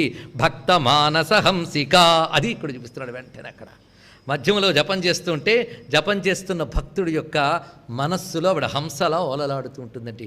భక్త మానస హంసిక, అది చూపిస్తున్నాడు. అంటే ఇది పూర్తిగా సాధనకు సంబంధించిన అంశమే. ఆవిడ ప్రతివారలో పరాగా ఉన్నారు. పరా తెలియాలంటే నువ్వు ప్రత్యక్ష దృష్టితో వెళ్తే అక్కడ చితి రూపంగా కనబడుతుంది. లేదండి భావన చేస్తాను, అప్పుడు నువ్వు పశ్యంతి దశలోంచి పట్టుకో. లేదు జపం చేస్తాను, అప్పుడు మధ్యమా దశలోకి వెళ్ళు. అప్పుడు ఈ మూడింట్లో ఏది చేసినా ఆ సాధకుడి యొక్క మనస్సులో అమ్మవారు మానస సరోవరంలో హంసలా హాయిగా విహరిస్తూ ఉంటుంది ఆ తల్లి అని ఇక్కడ చూపిస్తున్నాడండి. ఇక్కడ మొత్తం ఒక్క 2 శ్లోక వాక్యాలలో మొత్తం సాధన దశ అంతా చెప్పాడు. ఎలా చూడండి ఎంత అద్భుతం అందించాడు. అందుకు భక్త మానస హంసిక, భక్తుడు అనగా సాధకుడు, అమ్మవారిని ఆశ్రయించినటువంటి సాధకుడు. మంత్రం పట్టుకున్నాడో, చక్రం పట్టుకున్నాడో, స్తోత్రం పట్టుకున్నాడో, లోపల తిరుగుతుందా లేదా? వాడి వైఖరి ఒక్కసారి మనస్సులో అనుకున్నాడు అంటే మధ్యమైపోయింది, భావించాడు అంటే పశ్యంతి అయిపోయింది, మౌనంగా ఉన్నాడంటే పరా అయిపోయింది. ఎలాగైనా ఆ తల్లే ఇన్ని రూపములతో వస్తుంది. కనుక సాధనలో ఉన్న ప్లేన్స్ అన్నీ ఇక్కడ చూపిస్తున్నాడు మొత్తానికి. ఈ విధంగా భక్త మానస హంసిక పదాలు ఎంత బాగా వేస్తాడంటే మానస హంసిక 2 తీసుకోండి. ఇక్కడ మనస్సు ఎక్కడుంది? అడ్రస్ ఎవ్వడూ చెప్పలేడు. దానికి రూపం ఉందా?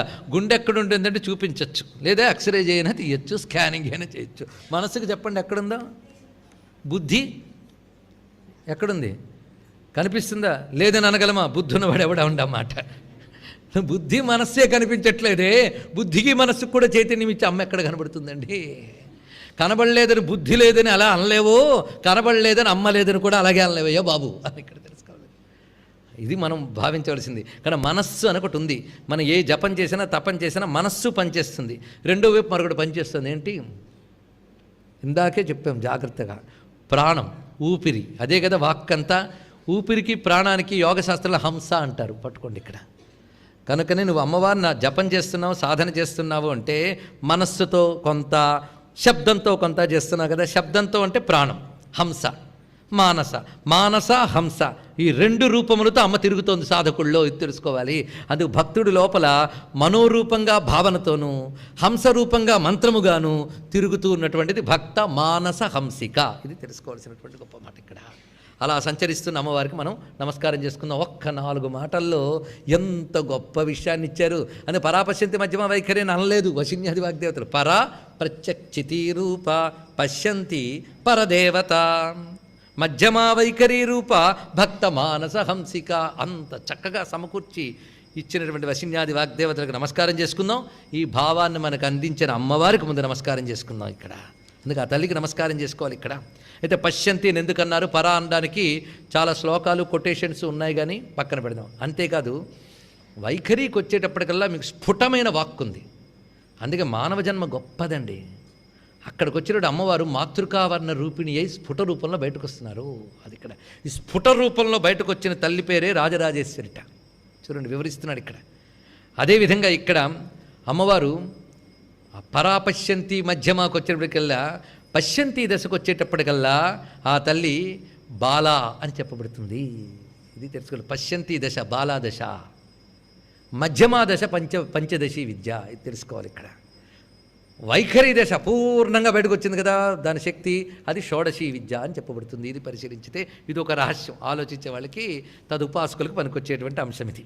మొత్తానికి అటువంటి ఆ తల్లికి నమస్కారం చేసుకుని కామేశ్వర ప్రాణనాడి కృతజ్ఞ కామపూజిత.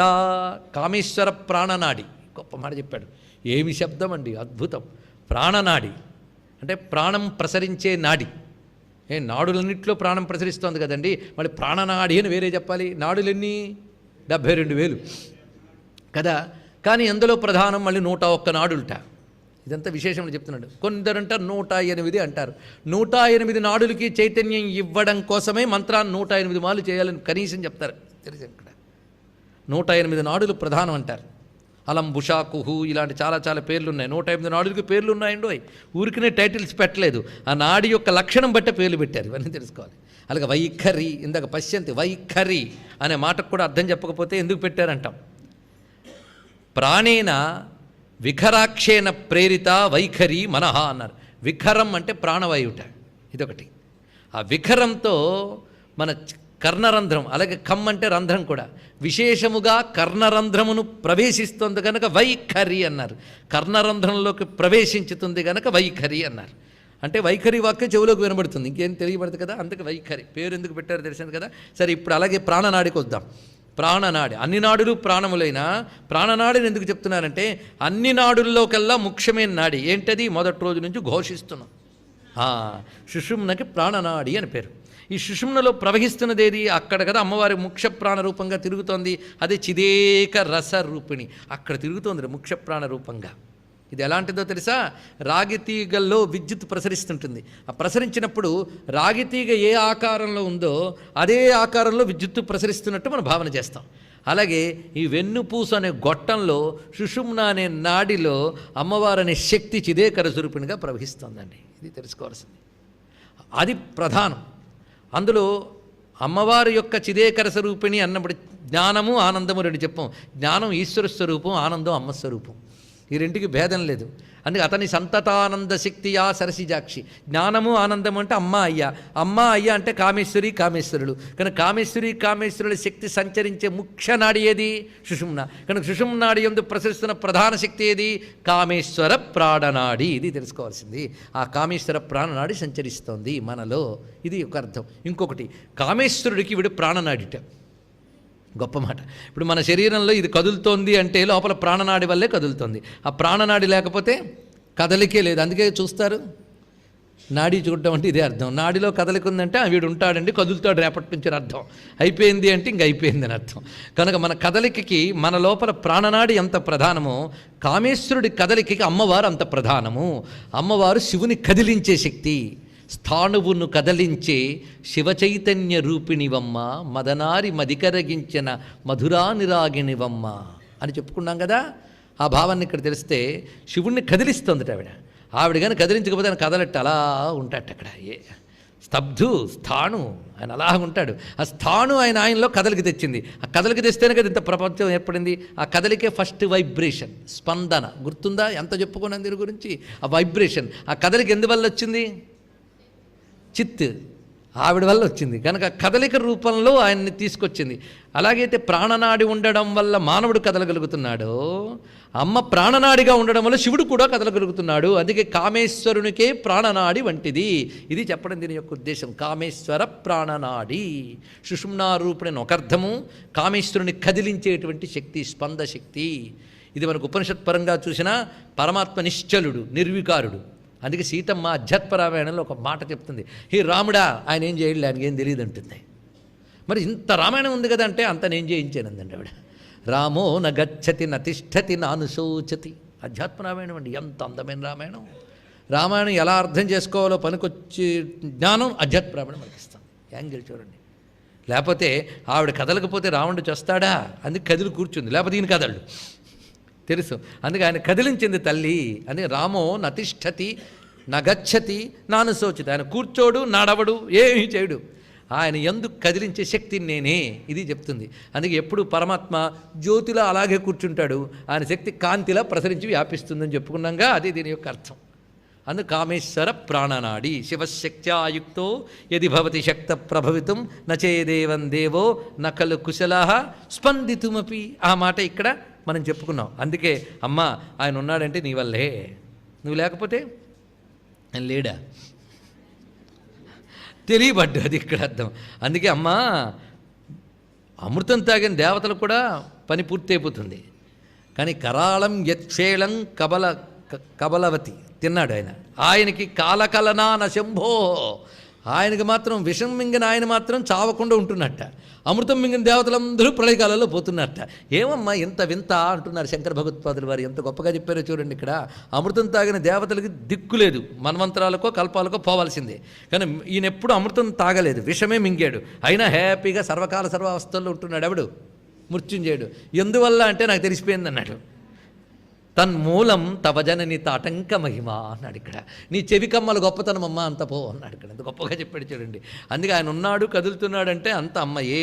అందుకు కామేశ్వర ప్రాణనాడి ఇది తెలుసు కనుకే నన్ను బ్రోవమని చెప్పవే సీతమ్మ తల్లిని అట్నుంచి వచ్చాడు రామదాసు, లేకపోతే కదలడని. రావణాసురు కూడా చూశాడు, ఇలాగైతే రాముడు వచ్చి నన్ను తీసుకెళ్ళడు, ఆవిడ తెచ్చి కూర్చోబెట్టుకుంటే ఆవిడ కోసం నా దగ్గరకు వచ్చి నన్ను తీసుకుపోతాడు అనుకున్నాడు. ఎంత ఆలోచిస్తే ఎన్ని విషయాలు ఉన్నాయో చూడండి. అందుకే కామేశ్వర ప్రాణనాడి కృతజ్ఞ. ఎంత గొప్ప మాట అండి ఈ మాట. తలంచుకుంటే కృతజ్ఞ, దీనికి అనేక అర్థాలు ఉన్నాయి, అన్నీ తెలుసుకోవాల్సిందే. కృతజ్ఞ అంటే చేసినది తెలుసుకునేది, ఇది అర్థం. కృతం అంటే చేసినది, చెయ్యబడినది. జ్ఞ తెలుసుకున్నది. చేసింది ప్రతీదీ అమ్మకి తెలుసుట. మనం చేసిన మేలు మర్చిపోకుండా ఉండడాన్ని కృతజ్ఞత అని అంటాం, అవునా లేదా? అంటే వాడు చేసింది గుర్తుపెట్టుకున్నాడు, తెలుసుకున్నాడు, అందుకు కృతజ్ఞత అని లోకంలో వ్యవహరిస్తాం. అమ్మవారికి కూడా అలాగే వ్యవహారం అంటే తప్పేం లేదు. నువ్వు ఏం చేసావో అమ్మ గుర్తుపెట్టుకుంటుందని మనం అనుకుంటాం. ఇన్ని పూజలు చేసాం ఏమీ గుర్తుపెట్టుకోలేదు, నీకంటే ఎక్కువ గుర్తుపెట్టుకుంటుంది ఆ తల్లి. లేకపోతే ఎంత గుర్తుపెట్టుకుంటుందంటే మన చుట్టూ ఉన్న వాళ్ళకంటే గుర్తుపెట్టుకుంటాడండి భగవంతుడు. గుర్తుపెట్టుకోండి, ఇది మనం గుర్తుపెట్టుకుంటే చాలు. బాగా గుర్తుపెట్టుకుంటాడు. మన ప్రతి మొర వింటాడు. ఎక్కడో తలుపు వేసుకుని అరిస్తే ఆ మొర చుట్టుపక్కల వాళ్ళు వినకపోవచ్చు, కానీ పరమాత్మ వింటాడు. లేకపోతే తన వాళ్ళు అనుకున్న 5 భర్తలు, పెద్దవాళ్ళు అనుకున్న వాళ్ళందరూ ఉన్న సభలో అవమానం జరుగుతూ ఉంటే కనిపిస్తున్న ఒక్కడు ఆదుకోలేదే. కృష్ణాని అరిస్తే కనబడని వాడు ఆదుకున్నాడు. అది చూడండి ఇక్కడ కృతజ్ఞ. అన్నీ గుర్తుపెట్టుకున్నాడు ఆ స్వామి, ఆయనకి అన్నీ తెలుసు. అందుకే పత్రపుష్పాద్యల్పమపి ప్రయచ్చత మోక్షం దదాతీతి కృతజ్ఞ అని అర్థం చెప్పారు. ప్రేమతో అమ్మను ఉద్దేశించి ఒక దీపం వెలిగించిన, ఒక పండు పెట్టి, ఒక పువ్వు పెట్టినా గుర్తుపెట్టుకుంటుండే తల్లి ఇలా ఇచ్చాడని. వాడికి ఏమి ఇవ్వాలా అని ఆలోచిస్తూ ఉంటుందిట. ఉత్తముల గుణం ఏంటంటే ఎవడైనా ఒక చిన్న ఉపకారం చేస్తే తిరిగి ఎప్పుడు ప్రత్యుపకారం చేద్దామా అని ఎదురు చూస్తూ ఉంటారట. మరి సుందరకాండలో అదే కదా, కృతే చ ప్రతికర్తవ్యం ఏష ధర్మ సనాతన చెప్తాడా లేదా? సాగరుడు చెప్తాడు, మైనాకుడు చెప్తాడు. ఎదురు చూశారు వాళ్ళు. ఉత్తమ పురుషుడికి అంత కృతజ్ఞత ఉంటుంది, మరి అమ్మవారు చాలా జాగ్రత్తగా చూస్తారట. అలా వాడు చేసే ప్రతిదీ గుర్తుపెట్టుకుని అంతకంత చేస్తారటండి ఆ తల్లి. అందుకు కృతజ్ఞ. ఇది గొప్ప మాట. ఇంకొక అర్థం చూద్దాం. కృతం అంటే చెయ్యబడినది. చెయ్యబడింది అంటే చేసింది ఎవరు? ఆవిడే. ఆవిడ చేసింది ఏమిటి? ఆవిడ చేత కృతమైనది ఏమిటి? ఇది కూడా తెలుసుకోండి. ఆవిడ చేసినది ఏమిటి? అంత ఆలోచన ఏమిటి? ప్రపంచం. ఇంక పెద్ద ప్రశ్న ఎందుకు?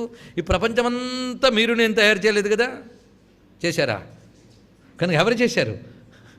ఆవిడే. కనుక ఆవిడ చేసిన ఈ ప్రపంచంలో ప్రతి అణువులో ఏం జరుగుతుందో ఆవిడకి తెలుసుట. కనుకనే ఈ విశ్వం కృతం, ఈ విశ్వంలో ప్రతిదీ తెలుసుకునే తల్లి ఆవిడ సాక్షి రూపంలో గమనిస్తూ ఉంటుంది. కృతజ్ఞ. అంత చూడగలదండి అంటే ఎక్కడికక్కడ చూసే శక్తులు పెట్టింది రండి. అమ్మ పెట్టిన శక్తులు చూడండి. ప్రతివాడు ఏం చేస్తున్నాడో రికార్డు రాస్తూ ఉంటారట వీళ్ళు. సూర్య సోమోయమ కాలో మహాభూతాని పంచచ ఏతే శుభాశుభస్యేహ కర్మణో నవసాక్షిణ. 9 సాక్షులు: సూర్యుడు, చంద్రుడు, యముడు, కాలుడు, పంచభూతాలు. ఎన్నయ్యే? 9. వీళ్ళు ప్రతి వారిని గమనించుతూ ఉంటారట. వీళ్ళ కన్ను కప్పి ఎవడైనా పని చేయగలడా? కనుక ఇవన్నీ ఎవరి రూపాలు? అమ్మవారు. వీటి రూపంలో ప్రతిదీ తెలుసుకుంటూ ఉంటుంది. కనుక కృతజ్ఞ, అన్నీ తెలుసుకునే తల్లి. ఇదొక్కటి మాట, ఎంత రమ్యమైన మాట.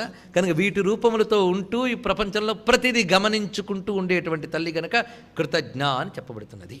ఇంత కృతం అంటే కార్యం, తెలుసుకునే తల్లి కారణం. కార్యరూపమైన జగత్తును తెలుసుకునే కారణరూపమైన జగదంబ. కామ పూజిత. తర్వాత మాట ఇక్కడి నుంచి ఒక సెట్ తయారవుతుందండి. జాగ్రత్తగా అద్భుతమైన సెట్ ఇది. ఇది తెలియాలి అంటే శక్తిపీఠాల విషయం ఇక్కడ నుంచి చెప్పబడుతున్నాయి. శక్తిపీఠాలు ఎన్నో ఉన్నాయి.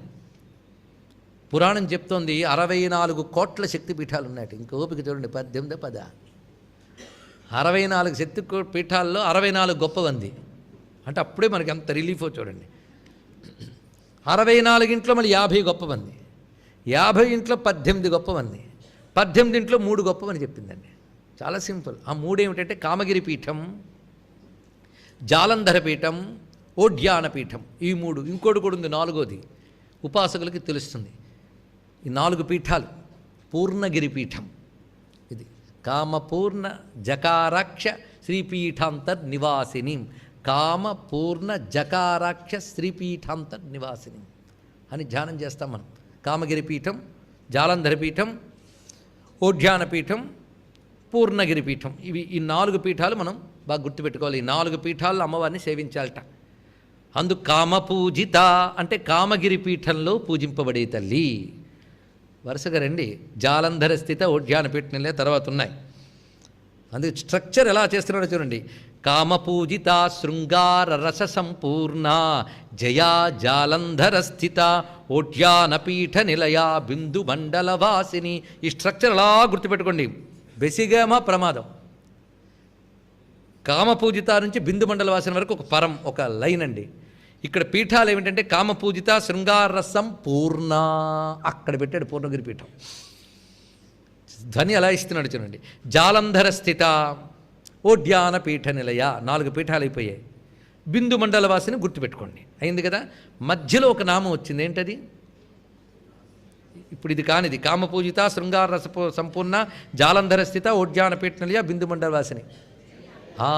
అది ఈ జయా రూపమైన తల్లి ఈ 5 చోట్ల ఉంది అని చెప్తున్నాడు. జయ, ఆవిడ్ని పట్టుకోండి. జయ, జయ అంటే మన లోపలున్న ముఖ్య ప్రాణస్వరూపంగా ఉన్న తల్లి. ఇందా పరాపశ్యంతి మధ్యమ వైఖరికి కంటిన్యూటీ ఈ నామములు. అక్కడ ముఖ్య ఇదే జయ అంటే ఇంత శరీరాన్ని జయింపజేస్తోందట. జయించడం అంటే నెగ్గడం.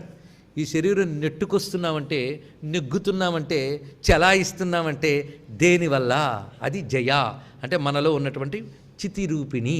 ఆ చితిరూపమే జయ. ఈ జయని నువ్వు తెలుసుకోవడానికి పీఠాలు ఇవి.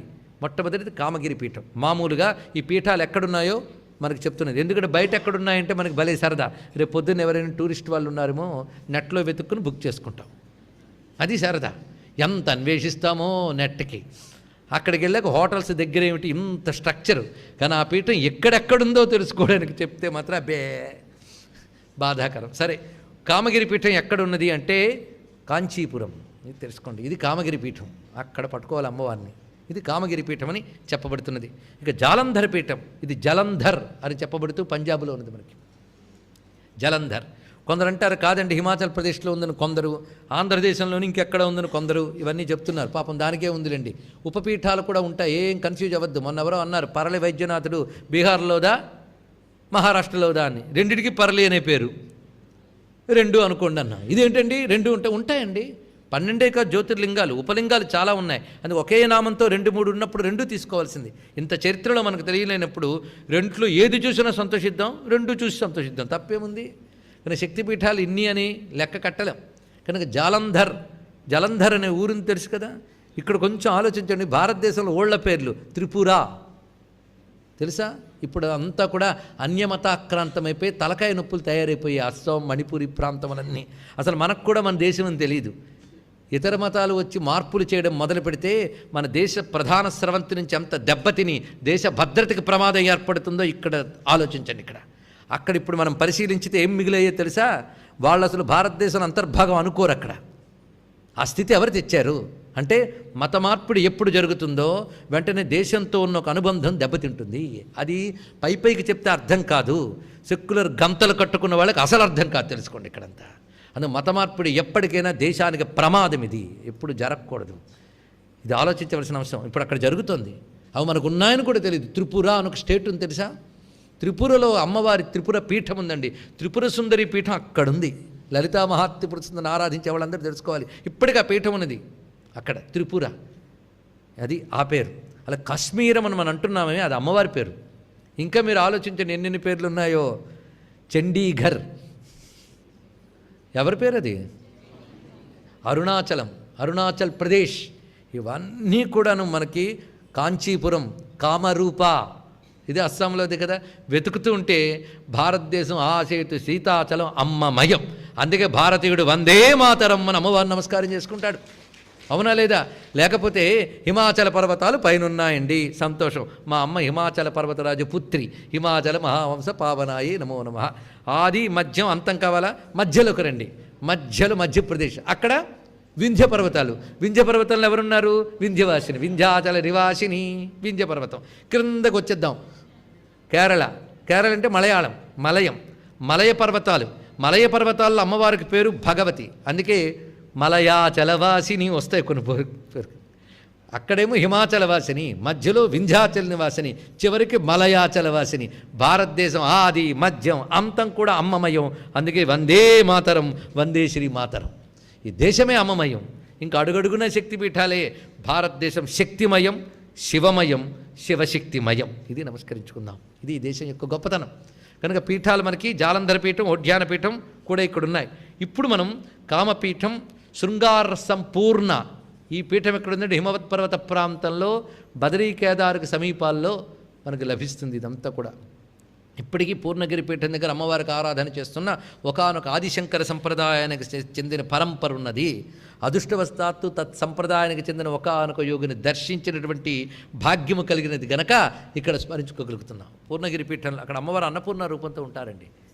ఇప్పుడు ఆ పూర్ణగిరి పీఠం ఎక్కడుంది, జాలంధరం ఎక్కడుంది ఇప్పుడు చూద్దాం.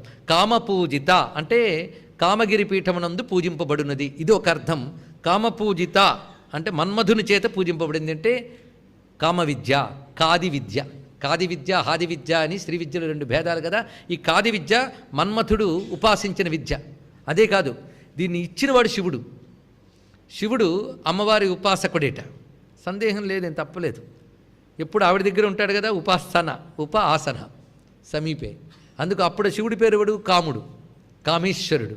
ఆ కామేశ్వరుడు పూజించాడు అమ్మవారిని. అందుకే కామ పూజిత. ఇది కూడా అర్థం తీసుకోవచ్చు. 3 అర్థాలు చెప్పినప్పుడు మొదటిది మర్చిపోలేదు కదా. ఒకసారి అదో ప్రమాదం ఉంది. 3 గుర్తుపెట్టుకోవాల్సిందే. కనుక కామగిరి పీఠమునందు పూజింపబడుతున్నది. తర్వాత శృంగార రస సంపూర్ణ. ఇది చాలా గొప్ప మాట.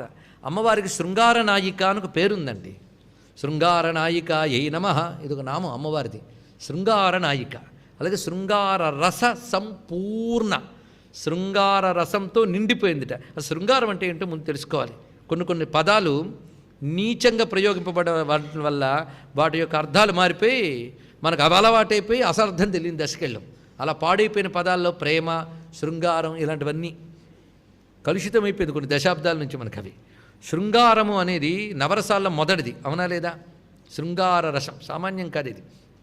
శృంగారము అంటే ఒక గొప్ప సౌందర్యము, ఆ సౌందర్యాన్ని చూడగానే కలిగే ఆసక్తి. ఇదే శృంగార భావం అంటే. అది శృంగార భావానికి స్థాయి భావం, శృంగార రసానికి స్థాయి భావం రతి అంటారు. రతి అంటే ఆసక్తి. అందు శృంగారము అంటే దీన్ని నుంచే తెలుగులో మాట వచ్చింది సింగారము. ఇప్పుడు మీరే చెప్పగలరు, ఏం చెప్పక్కర్లే. సింగారించుకుంటున్నారండి అంట. సింగారించుకోవడం అంటే అర్థం ఏంటి? ప్రతిదీ చక్కగా తీర్చిదిద్దుకోవడం. ఇప్పుడు అమ్మవారు శృంగార సంపూర్ణ అవునా కాదో చెప్పండి. ఎంత చక్కగా తీర్చిదిద్దుకుంది ఆ తల్లి.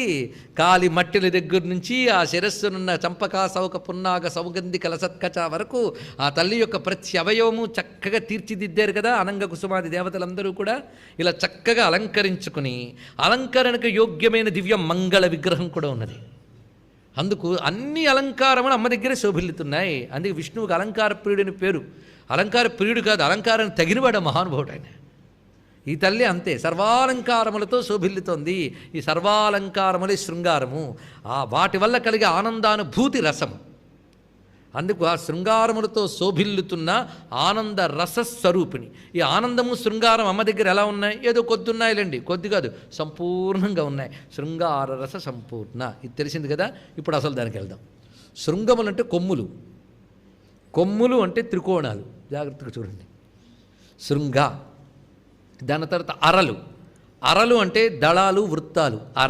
అరలు ఇవి అనమాట. శృంగము అంటే కొమ్ములు, అరలు అంటే దళములు అనగానే ఇప్పుడు మనకు తెలిసిపోయింది. కొమ్ములు అనగా త్రికోణాలు, వృత్తములు.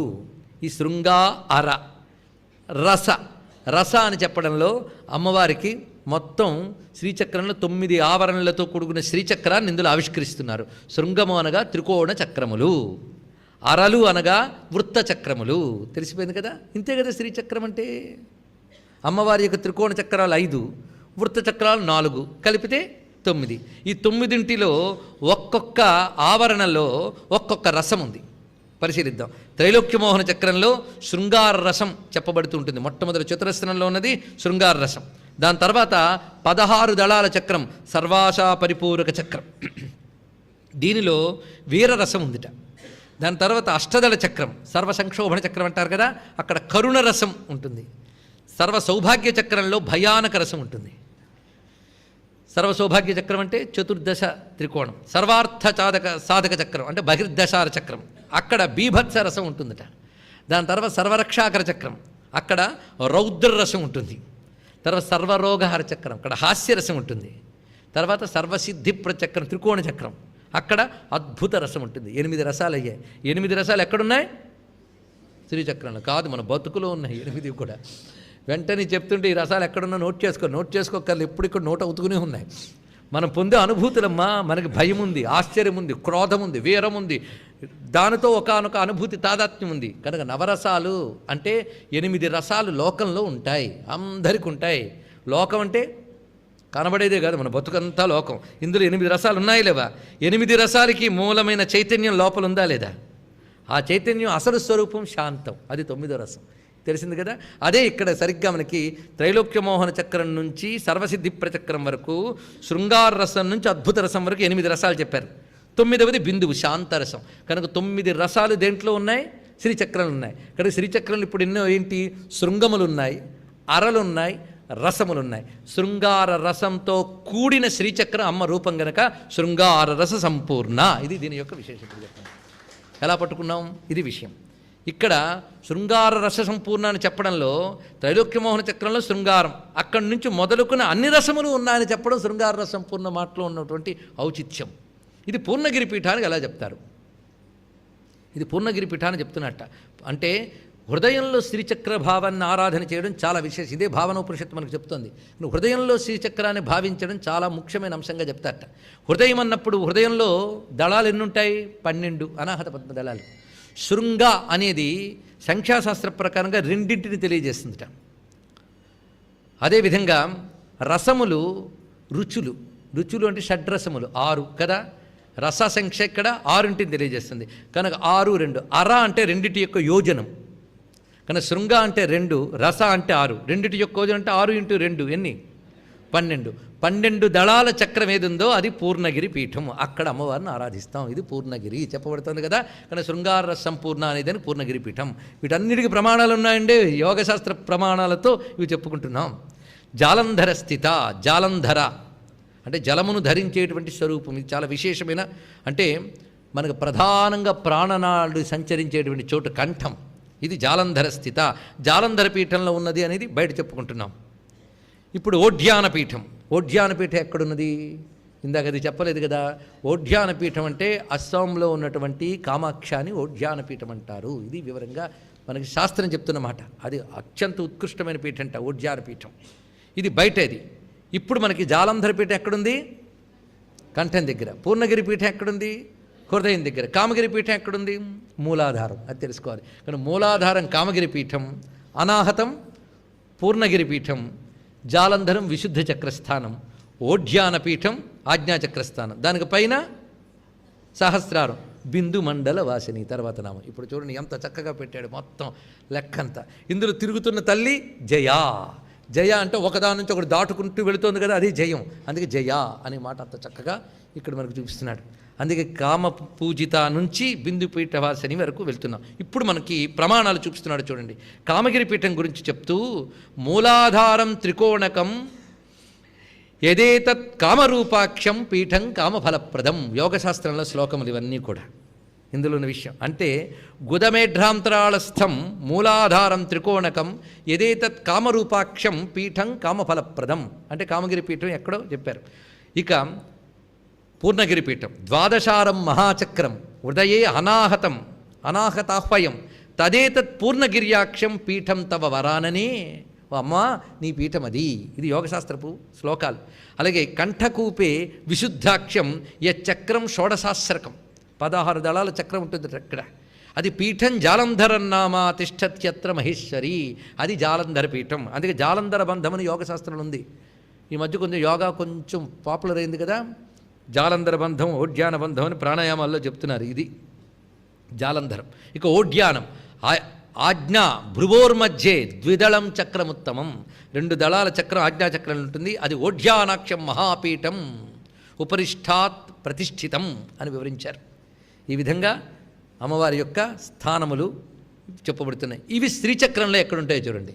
ఎందుకంటే పరాపశ్యంతి మధ్యమ వైఖరులు శ్రీచక్రంలో ఎక్కడుంటాయో చెప్పారు కదా, ఇవన్నీ శ్రీచక్రంలో ఎక్కడుంటాయో మనం తెలుసుకోవాలి. బిందు మండల వాసిని అన్నప్పుడే తెలిసిపోతుంది ఎక్కడుంది ఇది.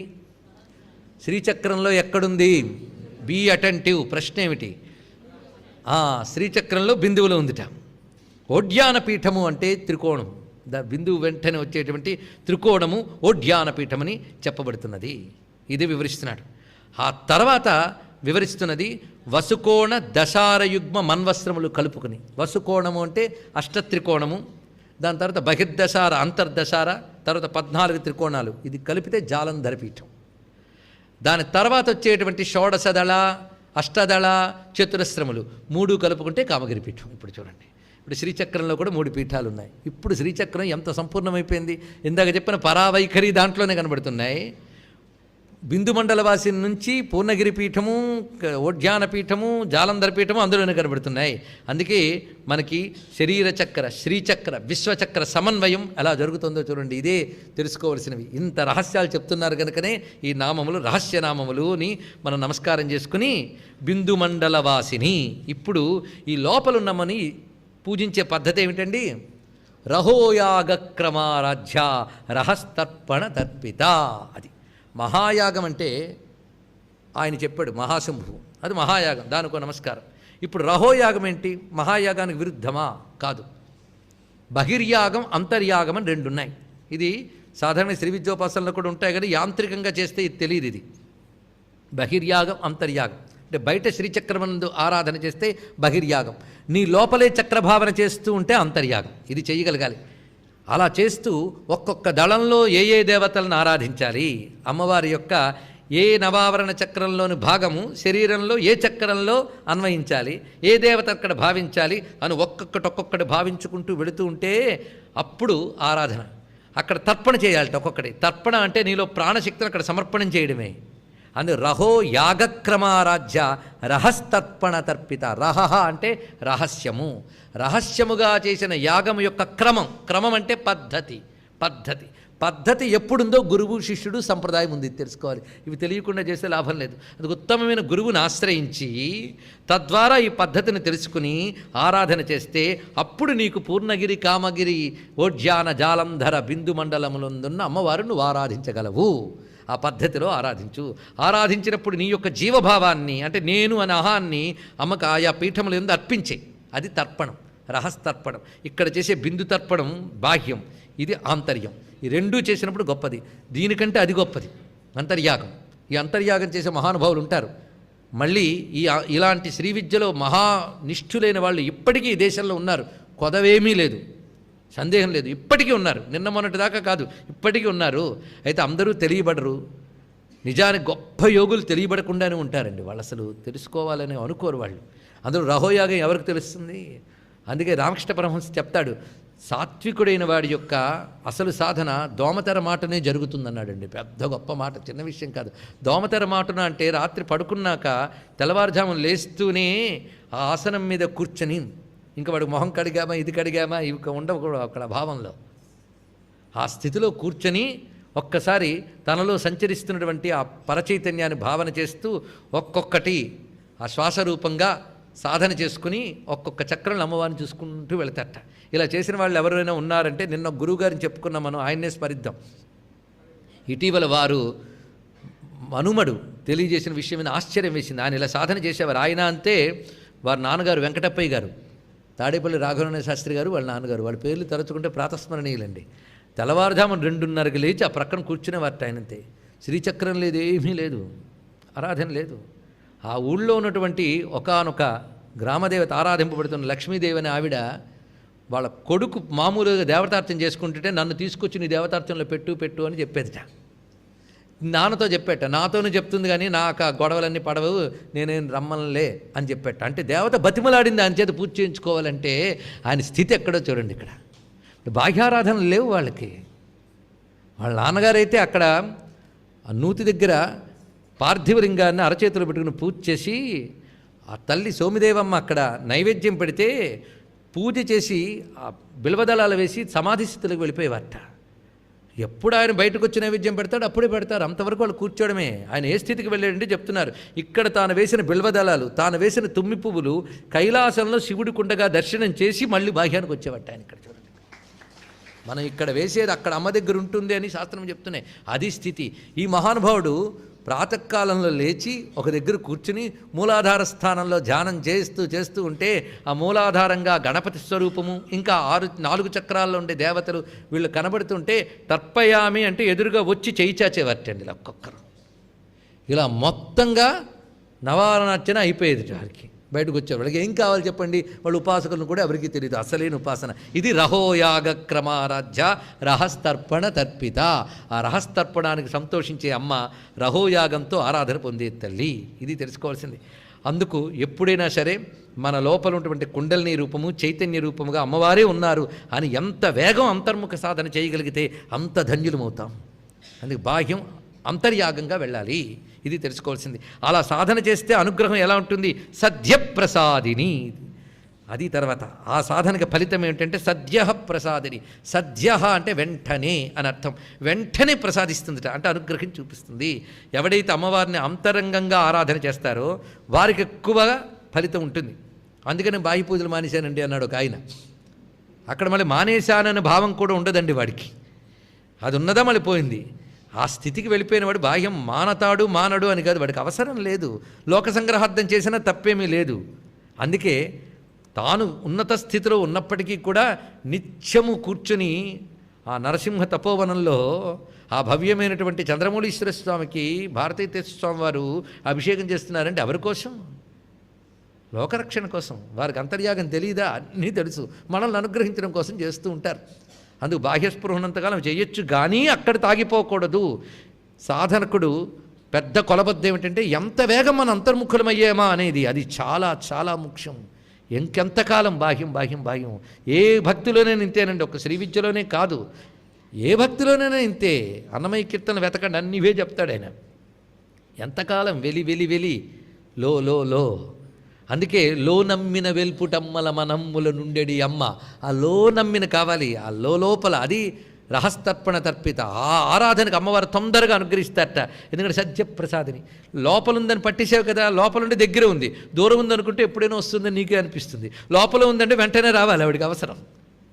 అందుకే సత్యప్రసాదిని, వెంటనే అనుగ్రహించేది. ఇక్కడ చెప్పేటప్పుడు మొత్తంగా అమ్మవారిని పరా నుంచి ఇప్పటి వరకు చెప్తున్నదంతా కూడా రహోయాగ క్రమమే. ఈ క్రమంలో ఎవరైతే ఆరాధిస్తున్నారో వారిని అమ్మ వెంటనే అనుగ్రహిస్తుంది. అది సత్యప్రసాదిని. అంతేకాదు, అమ్మవారి ఏ ఆరాధన అయినప్పటికీ కూడా వ్యర్థము కాదు. నీ ఆరాధన స్థాయికి తగ్గట్టుగా వెంటనే ఫలం ఇస్తుంది, అందులో సందేహమేం లేదు. అందుకే ప్రసాదే సర్వదుఃఖానాం హాని రస్యోపజాయతే అన్నారు ఇక్కడ. అమ్మవారి యొక్క అనుగ్రహం లభించిందా సర్వదుఃఖములు నశిస్తాయట. అదే అమ్మ యొక్క ప్రసాద లక్షణం. ఆ ప్రసాదము సద్యప్రసాదిని. ఎప్పుడో ఇస్తాను రా అని కాదుట. అదే సద్యపూరయసే కరాబ్జ చషకం వాంఛాఫలై అన్నాడు ఇక్కడ. కరాబ్జ చషకం, అమ్మ ముందు 2 చేతులు దోయిలించి నిలబడతా అంట మనం. ఈ 2 చేతులు పాత్ర, కరాబ్జ చషకం. ఈ 2 చేతులనే పాత్ర పట్టి నిలబడితే అమ్మ ఖాళీగా ఉంచుతుంది. సద్యపూరయితే వెంటనే నింపేస్తుంది. అడిగిన వాడి కోరికలు వెంటనే తీర్చే తల్లి. అందుకే సద్యప్రసాదిని, విశ్వసాక్షిని. గొప్ప మాట ఇక్కడ వివరిస్తున్నాడు. విశ్వమునికి అంతటికి ఆవిడ సాక్షిని. అందుకే కృతజ్ఞానామం గుర్తుపెట్టుకుంటే ఇక్కడ స్పష్టమైపోతుంది. విశ్వానికి అంతటికి ఆవిడ సాక్షిని. సాక్షిని అని చెప్పడంలో 2 అర్థాలు ఉన్నాయండి. చాలామంది సాక్షి అనగానే తెలుసులేండి, విట్నెస్ అన్నీ చూస్తుంటుంది, మా నిద్ర మమ్మల్ని పోనివ్వండి, అంతే కదా. అక్కడుంది, సాక్షినిలో ఉన్నది. సాక్షి అంటే అంటకుండా చూసేవాళ్ళు సాక్షులు, అంతే కదా. ఏదో నా కేసులో మనం సాక్షులు అంటాం, వాళ్ళకి ఏ శిక్ష ఉండదు, ఎందుకంటే వాళ్ళు సాక్షులే, వాళ్ళకి అన్నీ తెలుసు. అందుకే వాళ్ళని పిలిచాం మనం. వాళ్ళకి అన్నీ తెలుసు, ఏమీ అంటదు. అలాగే ప్రపంచంలో ప్రతీది అమ్మకి తెలుసు, ఆవిడకి ఏ దోషమో ఉంటుంది కనుక సాక్షి, అంతేనా. అంతేనా? కాదు, మరొకటి ఉంది చూడండి. సాక్షి అంటే సమ్యక్ ఈక్షణత్వాత్ సాక్షి అన్నారు ఇక్కడ. సమగ్రమైన ఈక్షణం అంటే దృష్టిట తల్లిది. సృష్టిలో ప్రతిదీ సర్వకాల జ్ఞానం, సర్వదేశ జ్ఞానం, సర్వవస్తు జ్ఞానం, అణువు మొదలు బ్రహ్మాండం వరకు ప్రతి క్షణం ప్రతి కణంలో ఏం జరుగుతుందో ఆ తల్లికి తెలుసు. అందుకే సమగ్రమైన దృష్టి అమ్మవారిది. మనది ఏకకాల దృష్టి, మనకు వర్తమానమే, అంతే కదా. ఆవిడికి వర్తమానము భవిష్యత్తు భూతమని కాల విభజన లేదు, అన్ని గలుపు ఒకటే ఆవిడికి. అందుకే అఖండ కాలజ్ఞానం, అఖండ దేశజ్ఞానం, అఖండ వస్తు జ్ఞానం కలిగిన విశ్వసాక్షిణి, సమస్తమును సమగ్రముగా పరిశీలించున్నది. ఇది అండి విశ్వసాక్షిణి. సాక్షి వర్జిత, ఆవిడికి సాక్షి ఎవరు లేట. ఇక్కడ గొప్ప మాట చెప్తున్నారు. అన్నిటికీ ఆవిడి సాక్షి. ఆవిడికి సాక్షి ఎవరు అంటే ఆవిడిని గమనించుకునే వాళ్ళు కూడా ఉన్నారా? ఇప్పుడు మనం 10 మందిని చూస్తుంటే మనల్ని చూసేవాడు మరొకడు ఉంటాడు. కానీ అమ్మకి సాక్షులు లేరు. విశ్వమంతా లయమైపోయింది, అప్పుడు కూడా చూస్తుంది అమ్మ. అమ్మని చూసేవాడు ఎవడు? ఆవిడ సృష్టించిన విశ్వంలోనే అందరూను, బ్రహ్మదేవుడు మొదలుకొని అందరూ అక్కడ వాళ్ళే. అందరిని ఆవిడే గమనించుకుంటుంది. ఆవిడ్ని గమనించుకుని ఆవిడికి ఏం చేయాలో ఆవిడికి తెలుసు. అందుకే అందరినీ గమనించుకుంటూ ఎప్పుడు ఎక్కడ ఎవరికి ఏది ఎలా ఇవ్వాలో తెలిసిన తల్లి ఆవిడ. ఆవిడికి ఇచ్చేవాడెవడు, ఆవిడికి నియమించేది ఎవడు? అందుకే విశ్వసాక్షిని సాక్షి వర్జిత. అది గొప్ప మాట చూపిస్తున్నాడు ఇక్కడ. ఇది గమనించుకోవాల్సిన ఒక అద్భుతమైనటువంటి అంశం. షడంగ దేవతాయుక్త షడ్గుణ్య పరిపూరిత.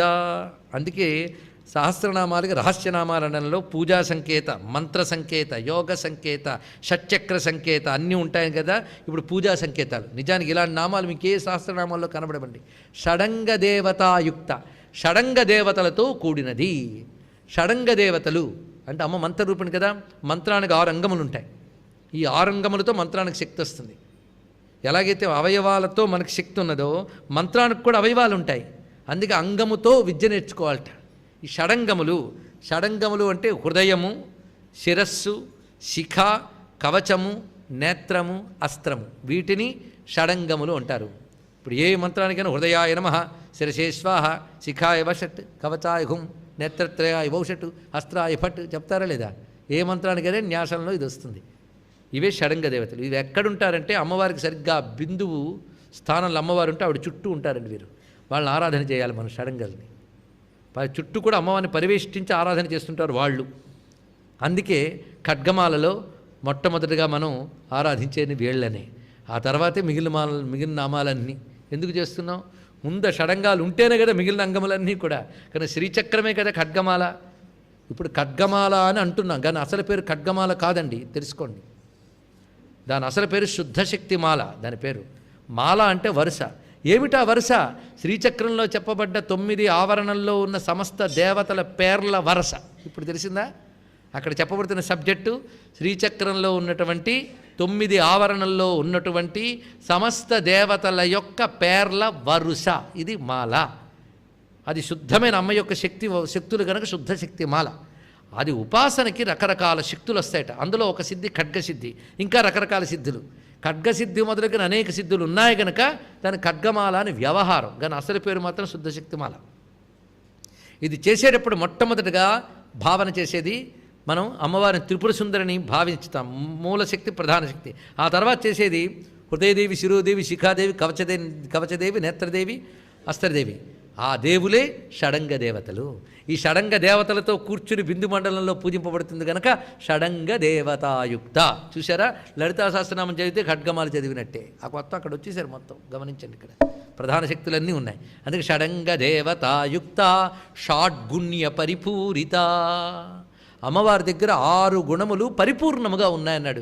పరిపూర్ణముగా ఉన్నాయి. కొందరి దగ్గర ఈ గుణాలు పాపం పొరపాటున వచ్చుంటూ ఉంటాయి, కానీ ఆవిడ దగ్గర పరిపూర్ణంగా సహజంగా ఉన్నాయి షడ్గుణములు. షడ్గుణములు అంటే మనం భగవతీ నామం దగ్గర చెప్పుకున్న అర్థాలే షడ్గుణాలు. ఐశ్వర్యము, అది ఐశ్వర్యస్య సమగ్రస్య ధర్మస్య యశస్య శ్రియ జ్ఞాన వైరాగ్యయోశ్చైవ షణ్ణాం భగయితేరిణ అని చెప్పుకున్నాం కదా. ఐశ్వర్యము, ధర్మము, యశస్సు, శ్రీ, జ్ఞానము, వైరాగ్యము, ఇవి పరిపూర్ణముగా అమ్మ దగ్గర ఉన్నాయి. సూర్యుడి దగ్గర వెలుగు ఎలా పరిపూర్ణంగా ఉందో అలాగా ఆయన ఇస్తేనే మిగిలిన వాటికి వస్తుంది. అలాగే అమ్మవారి దగ్గర 6 గుణములు పరిపూర్ణంగా ఉన్నాయి. ఇది ఒక అర్థం. అంతేకాదు 6 శక్తులు కలిగి ఉంటేనే ఈశ్వరుడు అంటారు, లేదా ఈశ్వరి అంటారు. ఆ శక్తులు లేనివాడు మనకెందుకు? 6 శక్తులు ఉంటే చెప్తున్నాడు. సర్వజ్ఞతా తృప్తిరనాది బోధ స్వతంత్రత నిత్యమలుప్త శక్తి అనంతతా చేతి విభోర్విధిజ్ఞా షడాహురంగాని మహేశ్వరస్య. 6 శక్తులు ఉంటాయట పరమేశ్వరుడికి. చూడండి ఎంత అందంగా ఉన్నాయి. మొట్టమొదటిగా సర్వజ్ఞ, సర్వజ్ఞతా శక్తి. ఇప్పుడు ఆలోచించుకోవచ్చు, అది ఇంకెవరికైనా ఉందా? సర్వజ్ఞత ఆవిడికే ఉంది. నిత్యతృప్త, ఆవిడగా ఎప్పుడు తృప్తి, ఇది 2వ శక్తి. నిత్యతృప్తి అనేది 2వ శక్తి. అనాది బోధ, ఆవిడకి జ్ఞానం ఎప్పుడూ ఉంది, అనాది బోధ అని చెప్పబడుతున్నది. దాని తర్వాత స్వతంత్రత, సృష్టిలో అన్ని పరాధీనమే. లేదండి మాకు స్వతంత్రం ఉంది. ఎక్కడ స్వతంత్రం ఉంది? మన శరీరం మీద మనకు లేదు స్వతంత్రం. అది ఇంక నేను నడవను మూల పడితే దాంతోపాటు మనము పడాల్సిందే. ఎక్కడుంది స్వతంత్రత?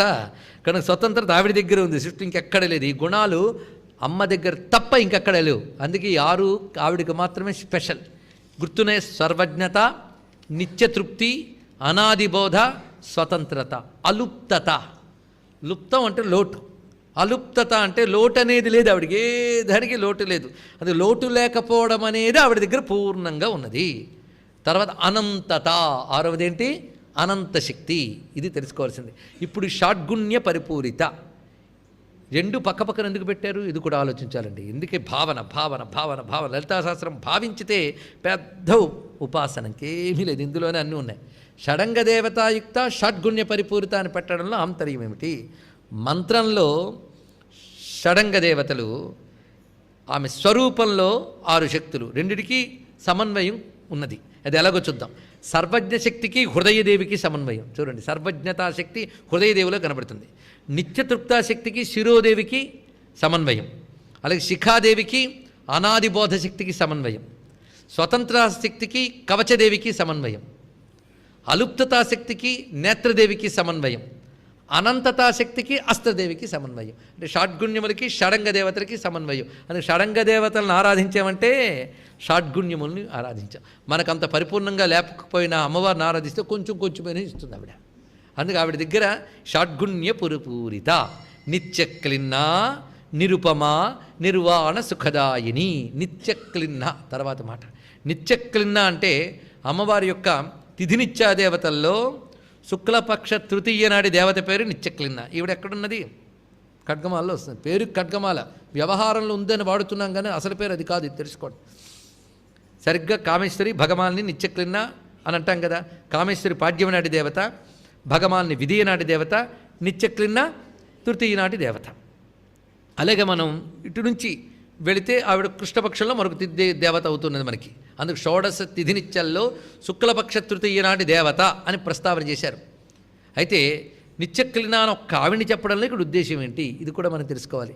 ఇక్కడ నిత్యక్లిన్నకి కేవలం ఆ తిథినిత్యాదేవతని చెప్పడం మాత్రమే కాకుండా మరొక అర్థం ఉన్నది. క్లిన్నత అంటే ఆర్ద్రత, తడి.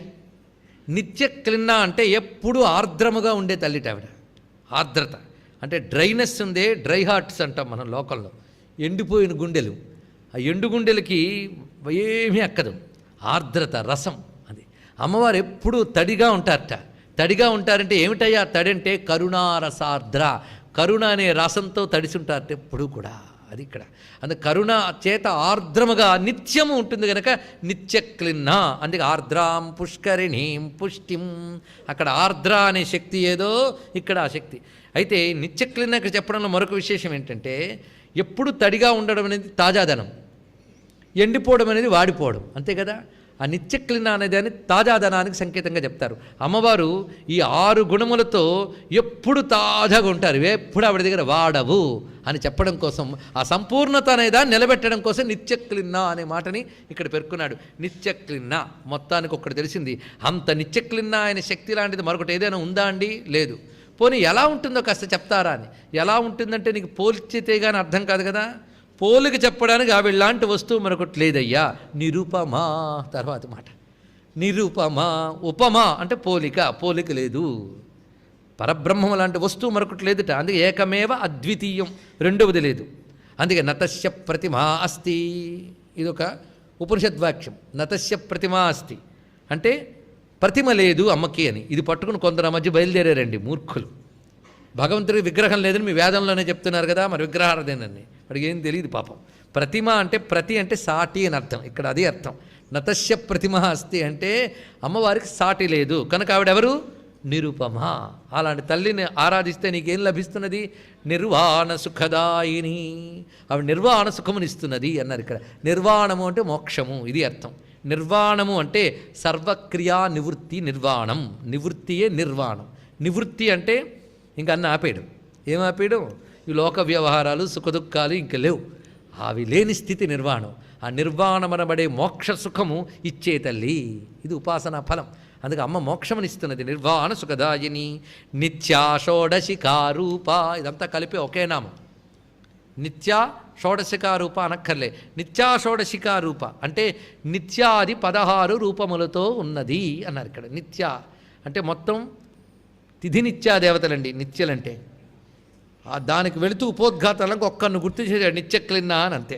మిగిలిన 16 ఇక్కడ చెప్పారు. 16 15గా 15 తిథి నిత్యా దేవతలు మనకు ప్రధానంగా. కామేశ్వరు, భగవాన్, నిత్యక్లిన్న, భేరుండ, వన్నివాసిని ఇత్యాదులన్నీ చెప్తున్నాం కదా. వన్నివాసిని, మహావజ్రేశ్వరి, శివదూతి, త్వరిత, కులసుందరి, నిత్య, నీలపతాక, విజయ, సర్వమంగళ, జ్వాలామాలిని, చిత్ర కదా. ఇవి ప్రధానంగా మనకి 15 చెప్పబడుతున్నాయి. ఈ 15 ఎవరు? తిథి నిత్యా దేవతలు. అంటే చంద్రకళల్ని ఆధారం చేసుకుని చెప్పారు. అంటే ఏమిటి? మాసం. మాసమే కదా, పాడ్యం నుంచి పూర్ణిమ వరకు, మళ్ళీ తిరిగి వెనక్కి వస్తూ అమావాస్య వరకు మొత్తం 15 తిథినిచ్చలే మాసం. అయితే తిథులు అంటే ఏమిటి? ఆ మాత్రం తెలియదండి, మళ్ళీ మొదలెడతారు. అసలు 8:20 అయిపోతుంటే తిథులు ఇక్కడ చంద్రకళలు చెప్పడంలో ఉద్దేశం ఏంటి అంటే చంద్రుడే ముఖ్యమా సూర్యుడి కాడా? గొప్ప విషయం చూడండి ఇక్కడ. శుక్లపక్షంలో అంట సూర్యుడి నుంచి తీసుకుంటూ పెరుగుతట. కృష్ణపక్షంలో సూర్యుడికి ఇస్తూ తగ్గుతట. ఎంత బాగా చెప్పారు చూడండి. ఈ మాట మనం చూస్తూ ఉంటే యస్య సహస్రాభీషోరభీషులేశో హిమాంశు బింబగత భాసయతి నక్తమఖిలం భేదయతు విపద్గణానరుణ. ఇప్పుడు చెప్పండి, మన వాళ్ళకున్నటువంటి ఈ సోలార్ నాలెడ్జి ఎంతో. ఇతర దేశాలు ఇంకా భూమి బల్లపరుపుగా ఉంటుంది అనుకుంటున్న దశలో భూమి గుండ్రంగా ఉన్నది, ఖగోళం అనే మాట చెప్పిన దేశం భారతదేశం. మర్చిపోవద్దు. వీళ్ళకి తెలుసు ప్రపంచం అంటే ఏమిటో, జ్యోతిషం అంటే ఏమిటో. అందుకే ఇతర దేశాలు రాజుల పేర్ల మీద నెలలు పెట్టుకుంటున్న రోజుల్లో వచ్చిపోయే రాజులు మాకెందుకయ్యా, ఉండే నక్షత్రాలు గ్రహాలను ఆధారంగా పెడతామని గ్రహాలను ఆధారం చేసుకుని రోజుల పేర్లు, నక్షత్రాలను ఆధారం చేసుకుని మాసాల పేర్లు చెప్పి మొత్తం భచక్రాన్ని ఆధారం చేసుకుని కాలచక్రాన్ని ఏర్పాటు చేసిన పరమ వైజ్ఞానికులైన భారతీయ మహర్షుల పాదాలకు నమస్కారం చేసుకుంది.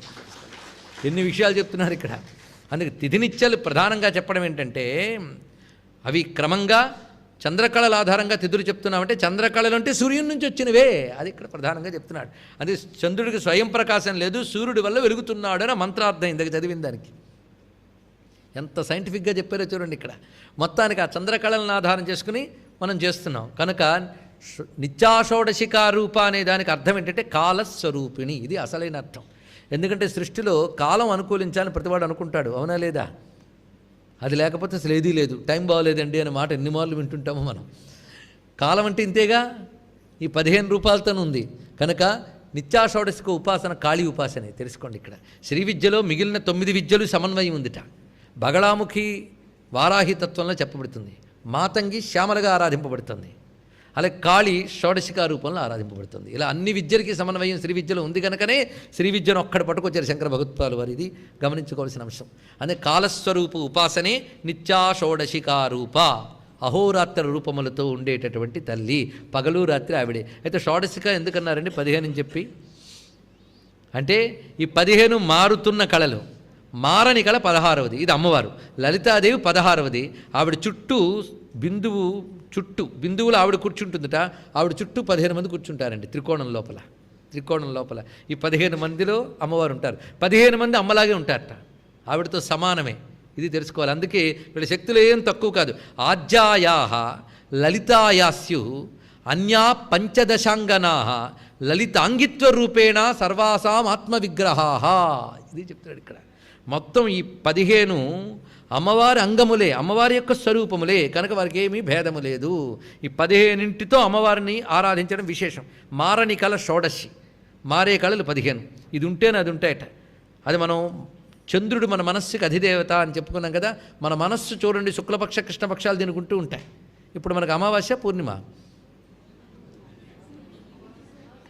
ఒక్కొక్కరికి ఒక్కొక్కటి ఉంటుంది. చెప్తారేంటి? మన మనస్సు ఆనందంతో పొంగిపోతూ ఉంటే పూర్ణిమ, కళ్ళు మనసు అన్నీ మూసుకుపోతున్నాయంటే అమావాస్య. ఒక్కొక్కప్పుడు నవ్వుతూ ఉంటాం, ఒక్కొక్కప్పుడు ఏడుస్తుంటాం, ఒకసారి దిగులు, ఒక్కసారి ఉత్సాహం. కానీ మనస్సులో ఎన్ని కళలు మారుతున్నాయో చూడండి. ఇన్ని కళలు మారుతూ ఉన్నాయా లేదా? ఇన్ని ఉంటాయి. మరి కాలచక్రంలో శుక్లపక్షం కృష్ణపక్షం ఉన్నట్టే మనస్సుకు కూడా రకరకాల ఎదుగులు బొదుగులు ఉంటూ ఉంటాయి. ఈ ఎదుగులు బొదుగులు ఉంటూ ఉన్నా ఎదుగు బొదుగు లేకుండా పరిపూర్ణంగా ఉన్న శక్తి ఒకటి ఉందట లోపల. అది ఆత్మస్వరూపం. మనస్సుకు మార్పులు కానీ ఆత్మకు మార్పే ఉందయ్యా. ఆత్మ అంటే ఒకటి ఉంటేనే మారుతూ మనస్సు పనిచేస్తుందట. అందుకే చంద్రకళలు మారుతూ ఉన్నా మారని కళగా అమ్మవారు ఉన్నారు. మనలో ఆత్మయే షోడశి, 15 కళలు మనస్సులో వచ్చే పరిణామాలు. ఇది గమనించుకుంటే సరి. అందుకే షోడశిని బాగా ఉపాసన చేస్తే ఈ కళలు ఎన్ని మారుతున్నా ఆవిడ మారదు. అలాగే సుఖాలు దుఃఖాలు ఎన్ని వస్తున్నా నిండుగా కదలకుండా పరిపూర్ణ స్థితి రావాలి అంటే షోడశీ తత్వాన్ని గ్రహించగలగాలి. ఇది భావనాత్మకంగా చేయవలసిన ఉపాసన కనుక. నిత్యా షోడశికారూపా శ్రీకంఠార్ధ శరీరిణి అంటే శ్రీకంఠుడు అంటే ఎవరు? శివుడు. శివుడిలో అర్ధశరీరం అంటే ఆవిడ. చక్కగా చెప్తుంది అర్ధనారీశ్వరి. అంతేనా?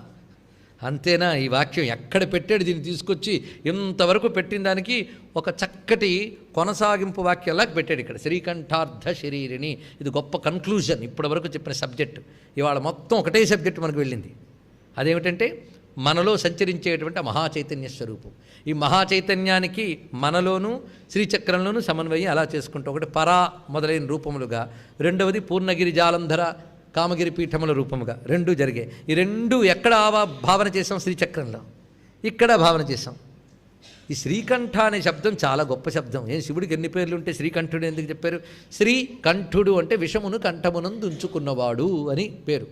ఆ శ్రీకంఠుడి యొక్క అర్ధశరీరంట ఈవిడ. అంటే శివుడిలో సగం అండి. అర్ధనారీశ్వరి తెలియదా ఏంటి? మరి శ్రీకంఠ ఎందుకు పెట్టాడు? ఏదో ఉంది. అప్పుడు మనం శంకర భగవత్పాలు వారిని అడిగితే ఆయన చెప్తారు.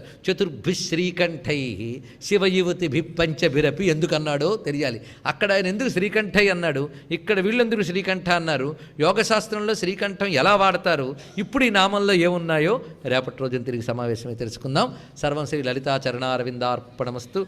స్వస్తి.